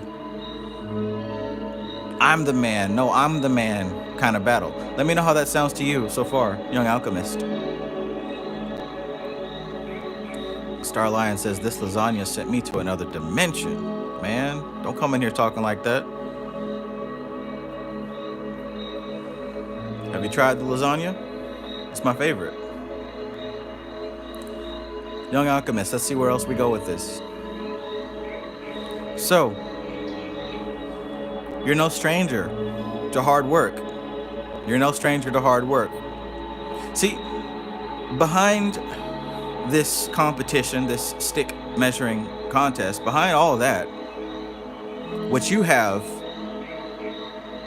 as a foundation to rely upon is the fact that you built this from the ground up.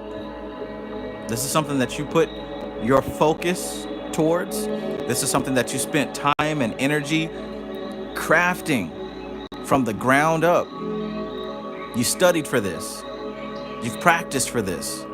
This is yours. This is yours. And even though you may have intimidated somebody, even though it might seem like there's a challenge, don't let that distract you. See, this is designed to throw you off. This is designed to throw your energy off.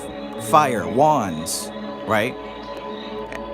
And it may be your ascendant energy that's causing you to engage in this conflict. It might be the ascendant aspect of your energy. But I advise you, according here to these cards, remember what you put in to this to build what you have. Remember the sacrifice. Remember the effort. Focus on that instead of what Maestro's calling the Ginyu Force card.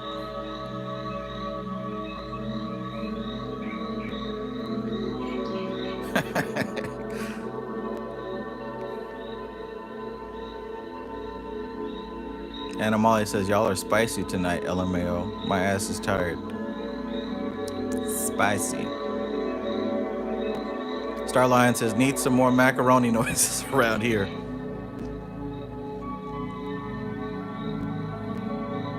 So let's see what else we got.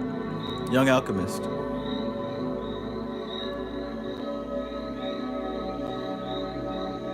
Two of Cups. This is another favorite that's been recurring. This is the one that we pulled previously with the 2 bowls of ice cream. Two of Cups. An exchange. An exchange. A mutual exchange. Let's tie it into this. There's something that you've constructed, that you've crafted, that you're able to kick back and enjoy. Maybe you started a club, right?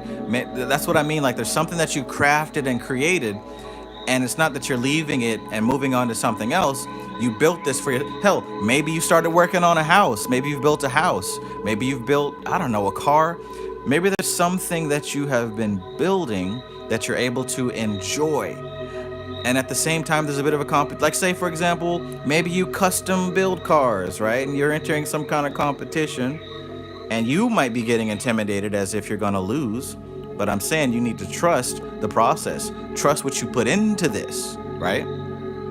Trust what you put into this. Now, that was my example. I'm waiting for you to chime in and let me know any specifics. But what I'm getting here is that you put your effort forward to build something. There's a conflict that might have taken your attention away. Keep the focus on the work. Keep the focus on what you're building.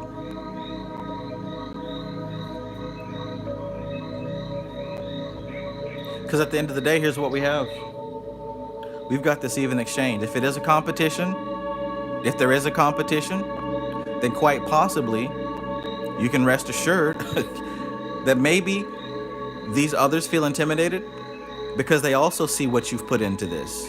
And it looks like you deserve the victory. It looks like you deserve the exchange of the reward, whatever that may be for your particular situation. But either way, trust the process, trust the work that you've put in, trust the work, because whatever this is, it's really giving you put a lot of effort into this. So trust that. Don't worry about this. Don't worry about this.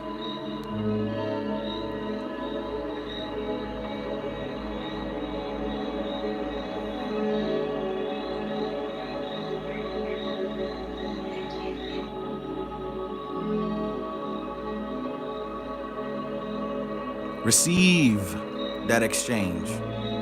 You even got the demiurge's approval, right? You even got the demiurge to co-sign it. You got Ida and Pingala co-sign.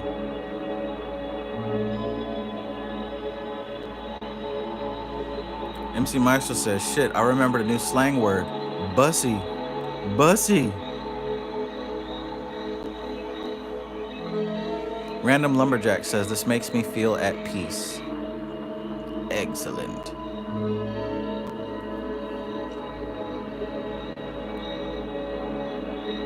Excellent. All right.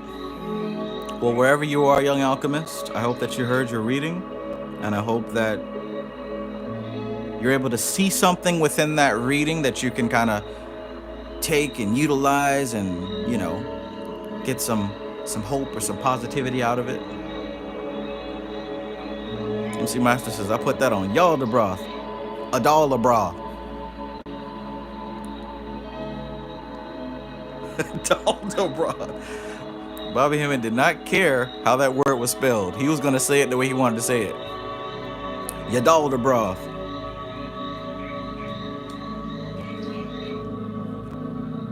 It is not spelled Yadalda broth at all. He said, fuck it, that's what I'm going to call him.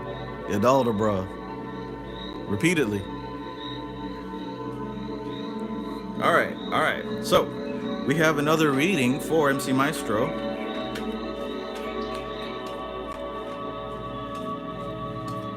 About how to see clearly. How to see clearly. And we've got the same placements as before. Let's take the Pisces and put it back next to Aquarius.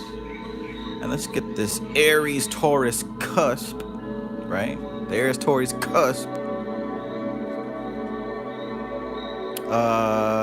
Cancer ascendant Scorpio moon, right? That's right, yeah. Because Karen said you had a magical moon, Scorpio.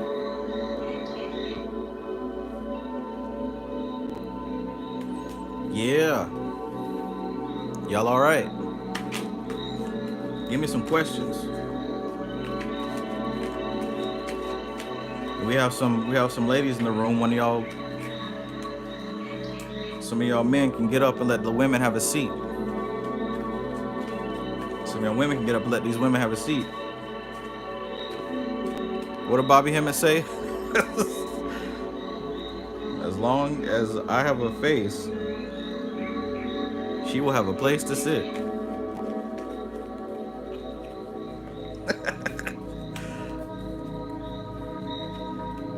See, nobody quotes that. Nobody quotes when Bobby Hemmett said that.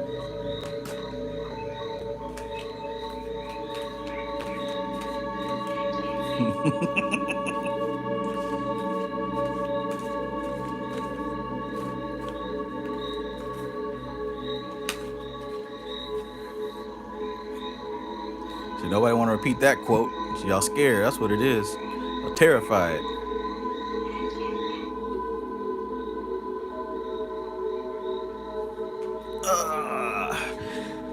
Diego Rendon says, can you please tell me if the accident lawsuit I have pending is going to be coming out soon, and if my relationship is going to continue or break up? You gonna ask me like 3 or 4 questions here? Magus card. That's your first card. This is for you, Diego Rendon. Analyze the tools at your disposal, pick one of them up, and make some shit happen. Make it happen. There you go. Make it happen. You get the Magus card. Right? Your pending lawsuit, if it's going to be coming out soon, make it come out soon. Is your relationship going to continue or break up? Choose which one you want and slap some beefy magic on that thing. I just pulled the first card. That's what it said, Magus. Aleister Crowley Magus said that. Do it, just do it. Starlion says, Trav, do you also work with the I Ching? Not yet.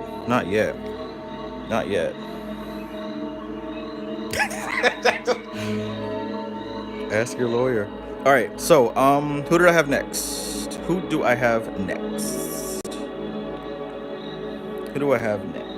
Oh yeah, MC Maestro. Here we go. MC Maestro. So Aries, Taurus, cusp energy. We've got the Cancer ascendant, Scorpio moon. Let's get it. Last time I did the Robin Wood for you. This time we're going to do the Lon Milo Duquette.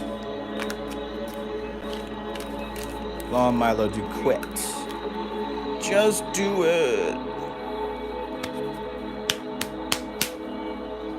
As long as I have a face. Do you hear me? MC Maestro, here we go.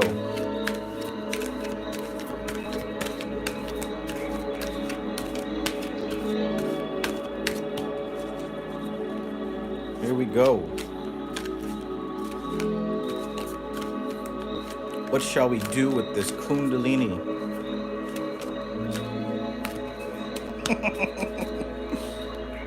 Do you have your passport?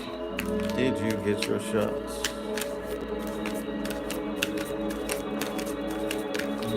Girl, would you like to come back with Trav to America? MC Maestro said, can you do a woman's tarot? Can you do a woman's tarot? I guess. I'm not sure what that means.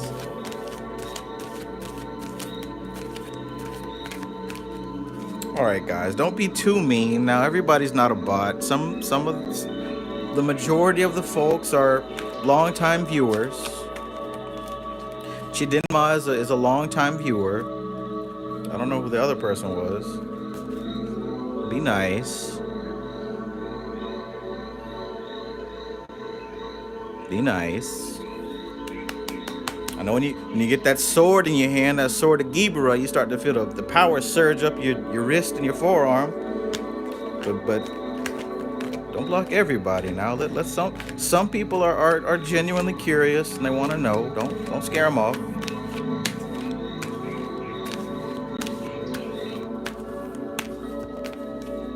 All right, here we go.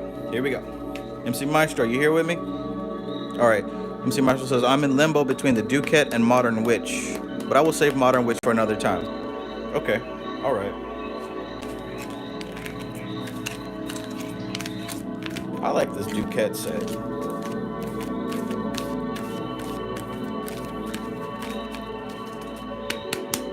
Y'all gonna see me with the H.R. Geiger set here soon. I know there's a Goetia Tarot, but oh. Somebody done popped out.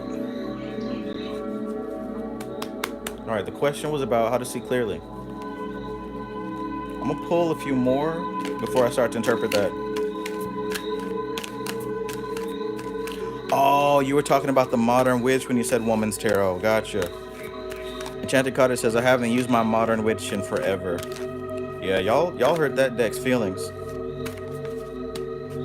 Y'all called it the woke deck.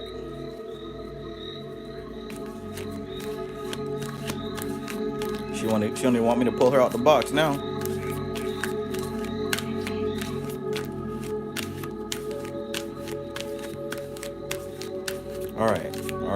think we are sufficiently shuffled. Sufficiently shuffled. So the first thing that jumped out was the Eon card. Almost sufficiently shuffled. Let's do that right there. See? They want to come out. They want to come out. Let's see what's being discussed here. So we begin with the Eon card. Shin, Shu, the spirit, the breath. But not just the spirit and the breath like air. We're talking about prana, life force. May she grant us happiness. May she grant us happiness. So, recurring character here, Mercury and Sagittarius, in other words, the Eight of Wands. This is the great work, right? How to see clearly. How can you go about seeing this whole thing clearly?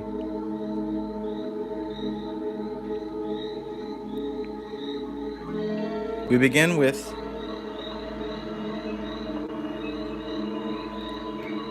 the great work. Now, swiftness. We've got Mercury working through Sagittarius. Once again, Sagittarius has his eyes set, his focus pinpointed into one spot, one particular spot. Mercury, the mind, the swiftness is the fact that you're going to get from point A to point B rather quickly because of focus, because of the focus, because of the concentration. Now, this card was pulled for you last time, the Emperor, right? Spirit of Aries. Look at Zhu Fli-Flu. Who knows their clip off here? Who knows what path Zhu Fli-Flu is a part of? Who recognizes that sigil? Yeah.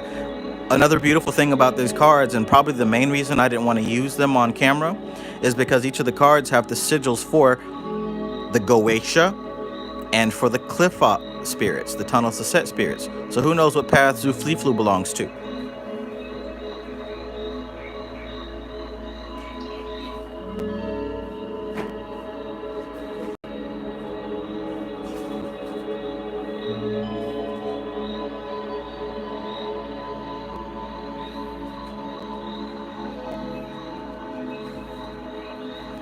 Time to get spooky. Time to get spooky. Who's terrified? Who's terrified? Let's see. Zhu Fli-Flu. It's 239. Who knows what path that is? Is that her? Yep, that's her. Chickadee, check it out.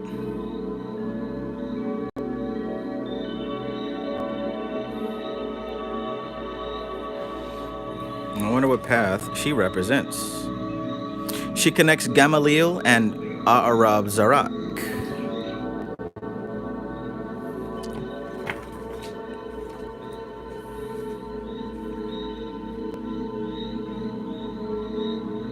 Which one is that though? There it is.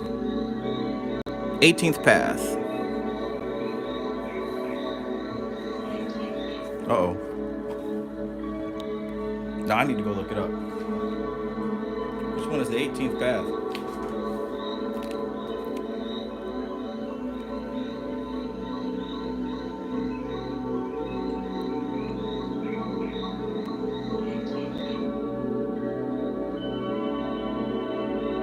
Oh, here we go. So from Netzach to Malkuth. The moon. The moon. The moon.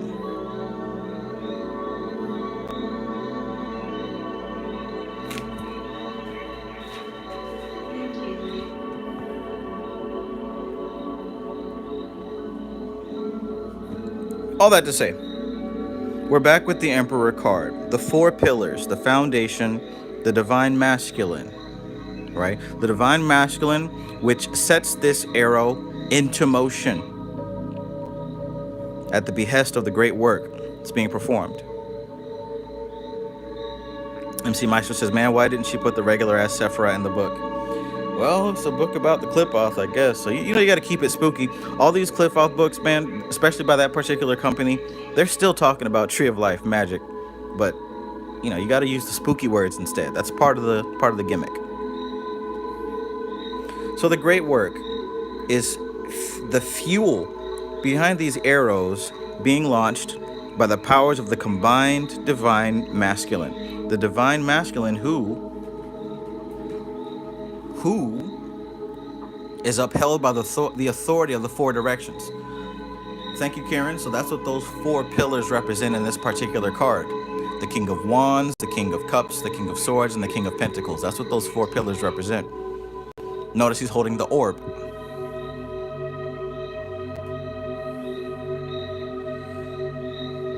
And here we have the Knight of Cups. Now, speaking of the impoverished territory of romance and love, this card is often seen as the knight in shining armor. This knight is often seen as one that comes bearing a message.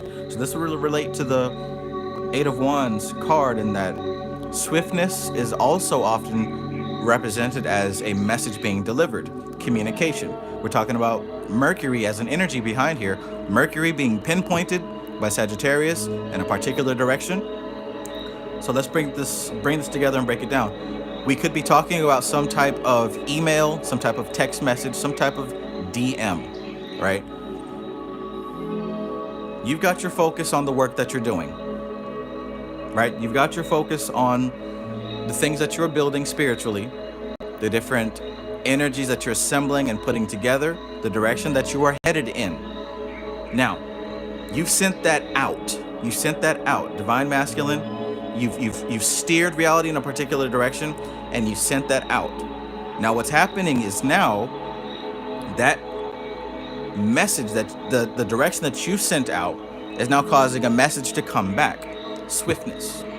What you've sent out is now going to ping and come back, right? The messenger that comes bearing news.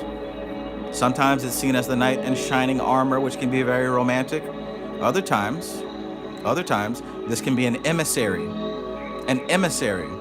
from a different territory that comes to deliver the status of the relationship between one kingdom to the other. So, you playing the role of the emperor are in communication with a distant kingdom. You talked about clarity in what you're doing. You're about to receive a message from the other side. Swiftness can often be seen as a text message, as a DM. As a matter of fact, those of you who have the Modern Witch, this card is represented by a girl texting on her phone, right? Mercury, communication. Sagittarius, one pointed. Perhaps you're moving now into the phase, right, you sent out. Now we're in the phase of coming back in. Let's pull one more to kind of clarify things. Oh, cruelty and despair. This is the Nine of Swords. Cruelty and despair. Why? So here we've got the energy of Mars in Gemini. Now we know about Mars. Mars, its job in the universe is to cut away and slice away and be the enforcer, to slice away those things that have officially been deemed unuseful and inappropriate, right? Not useful and inappropriate. That's what Mars's job is, the enforcer. Now, when you put that energy in Gemini, we are doling out punishments. Kind of like what you and Society Ejects were doing in the chat with all the trolls. Yeah. Spot them and slice them. That's why it's called despair and cruelty. Because now Mars is being dispensed through multiple channels.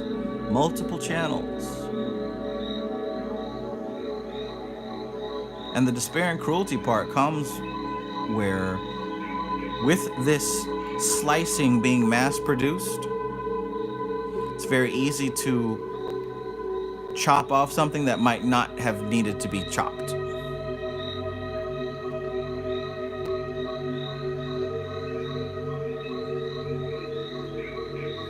So what do we have with this? What's the story with this? In this back and forth messaging that's happening, in this conveyance between these two kingdoms, between your kingdom and the kingdom that you are seeking to build communication with,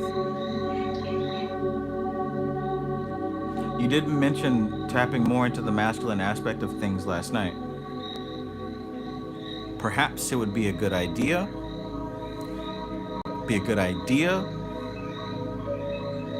to remain aware of how strict your regulations are with yourself. To become aware of what the criteria of your discipline is, what the criteria of your slicing and shedding is, so that you can be careful not to cut away something that you might actually need to hold on to. Let me know if that resonates with you.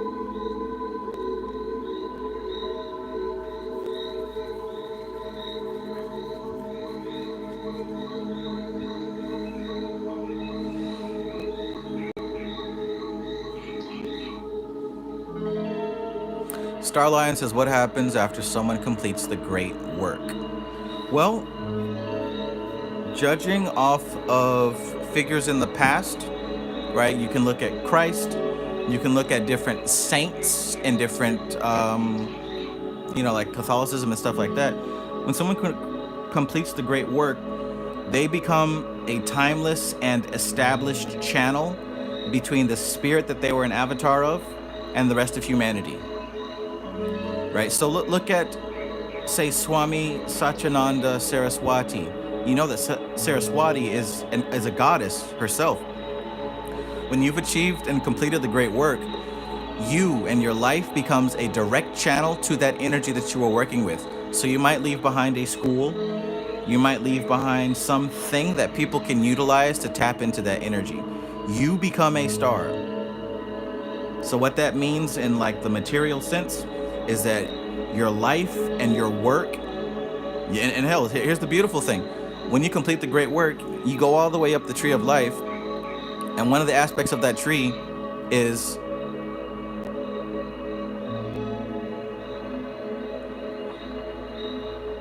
Chesed. There we go. Chesed. Which is Jupiter, which is the guru sphere, which is where you establish an avenue for people to receive divinity without having to do the work to cross the abyss themselves. That's what you leave behind before you finally cross the abyss. So what happens when you complete the great work? You become an avatar that people can tap into and access. MC Maestro says, honestly, still a little confused on that last card. All right, so let's go back. We're talking about the cruelty and the despair, Mars and Gemini.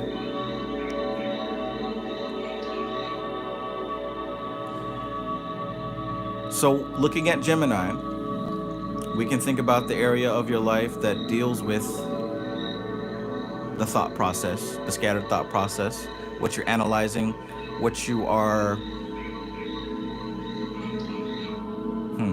we can say communication, we can say study, and we can say the things that you are interested in diving deeper with. When I pull this card, it's bringing to mind that perhaps you need to pay attention to your criteria of what you deem to be useful and what you deem to be not useful. The criteria that you're using, the sword that you're using, Mars, what is the sword that you're using to separate between what you're holding on to and what you're choosing to release? Because if we're talking about establishing communication, if we're establishing rapport between these two kingdoms, between these two sides, sending out the message, receiving the message, sending out the message, receiving the message, this is a process of data transfer. And all systems that facilitate data transfer has to have some protocols in place to slice away what's useful versus what is useless. So when I pull this card, what I'm thinking is it's probably going to be a good idea to pay close attention to the criteria that you're using to separate the useful from the useless, especially in regards to this communication back and forth with spirit.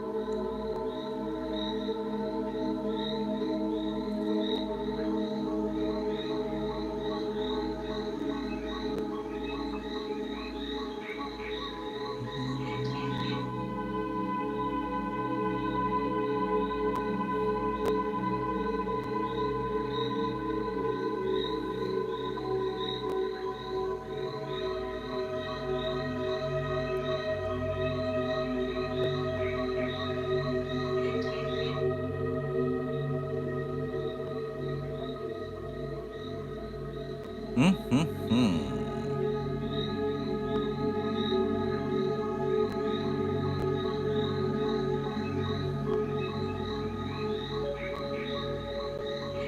Rain Love says, stop the witchcraft, brother. Seek the face of Jesus Christ. He wants you to turn from your ways. Brothers and sisters, God loves you and wants you to seek refuge in Him.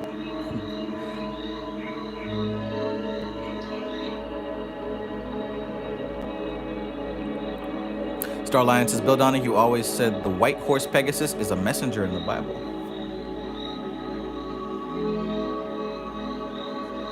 Cool. MC Maestro says, I'll meditate on that one.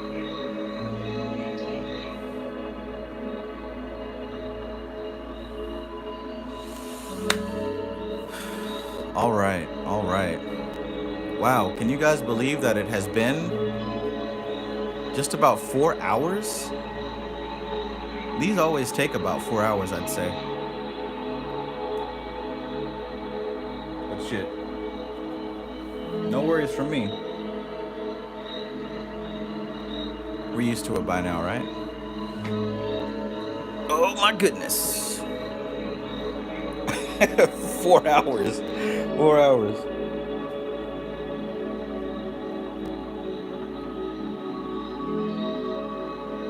All right, well, I think that about wraps up tonight's reading. Pretty interesting energy, that's for sure. Remember, this is what I want you to remember if nothing else, y'all. Listen to me right now. Listen to me right now. As we move into March, you now have an entire month with no retrogrades. You haven't felt this in quite a while. Right? You haven't felt this in quite a while. So since there are no retrogrades, the energy is coming through very clearly, unfiltered, undiluted. Take this and use this opportunity because it actually doesn't come around very often. This is the last month that you have with no retrogrades whatsoever. Tap into this energy. You got 4 moons. You got a new moon, you got a waxing moon, a waning moon, and a full moon. All 4 of them are going to be reflecting pure, unfiltered, uncut energy. I've been telling you since I started these readings that it's time to take advantage of that energy. I've been saying that. Well, man, I can't express it anymore. This is the time to work with that energy. Utilize the rest of this Pisces season, right? Because that's where the sun is in Pisces right now. Utilize the dreamer aspect. Dream big. Pull from these dreams, manifest it, crystallize it, make it work, do the thing. Enchanted Cottage says new moon on the 10th. Pay attention to what you do on the 10th, because that's also going to set the pace for the rest of the month. Tap into this Pisces energy and use it. Dream, and make it happen. You got 30 days to do it.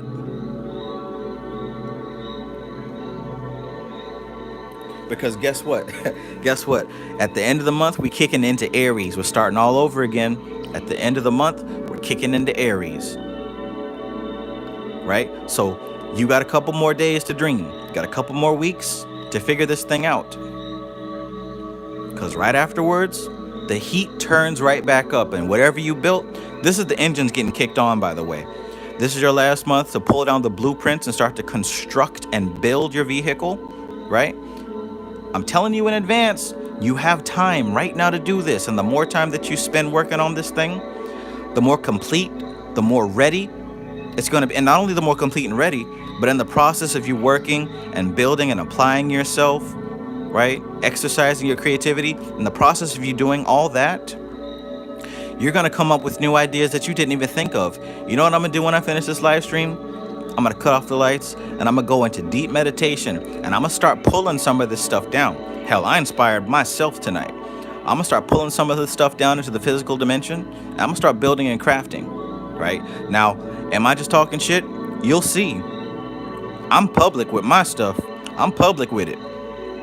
So in the next couple of months, you're gonna see me popping off, creating stuff, opening things, coming up with ideas, and receiving information and data and downloads that are going to make everything that I've done previously look like some elementary stuff. I'm building, right? And if I go another period of not making very many videos, then you'll know that I squandered the energy.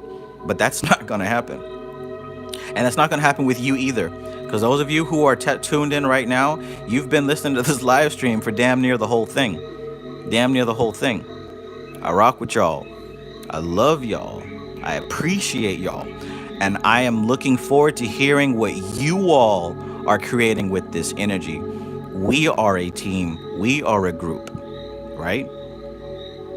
This is the Magus Society. I'm looking forward to seeing what you're building with this. I'm looking forward to see what you're going to create. I want to hear about it. I want you to tell me. I want you to jump on my live stream and tell me what you've done with this energy. That's what time it is. Come on, come on.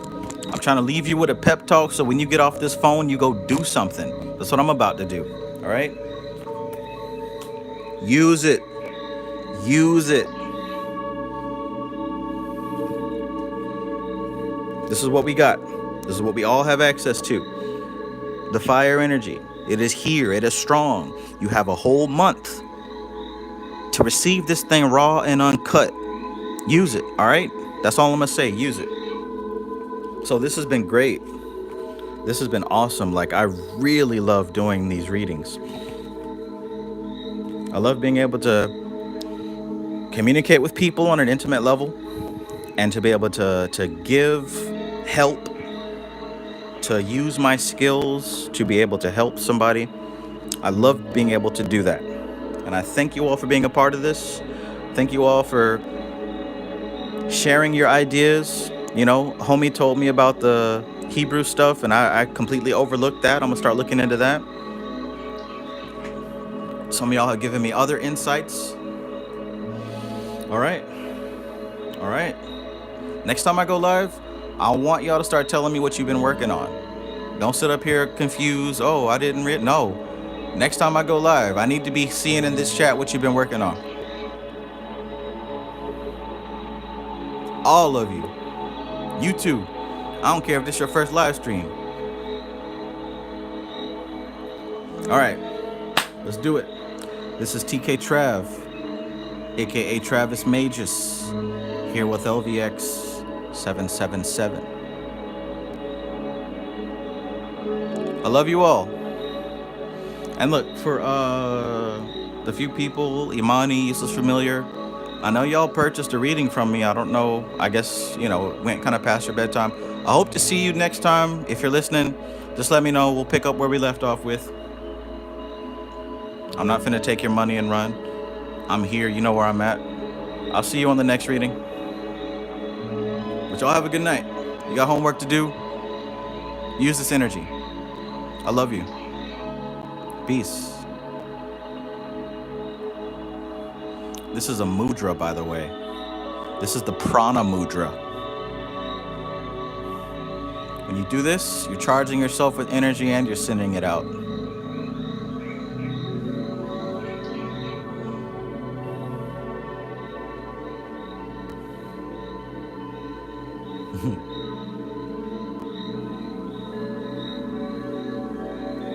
What wonderful textures.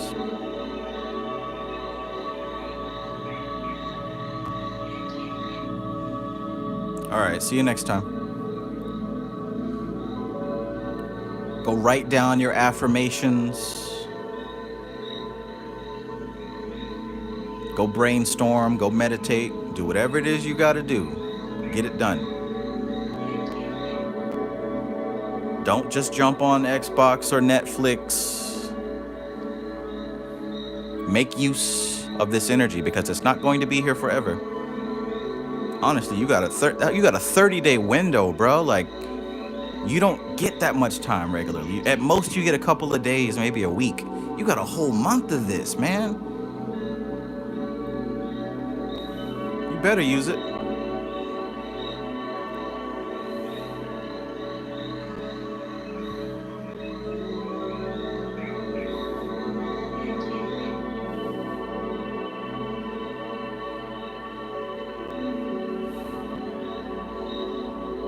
Live stream over. Get to work. Go do it.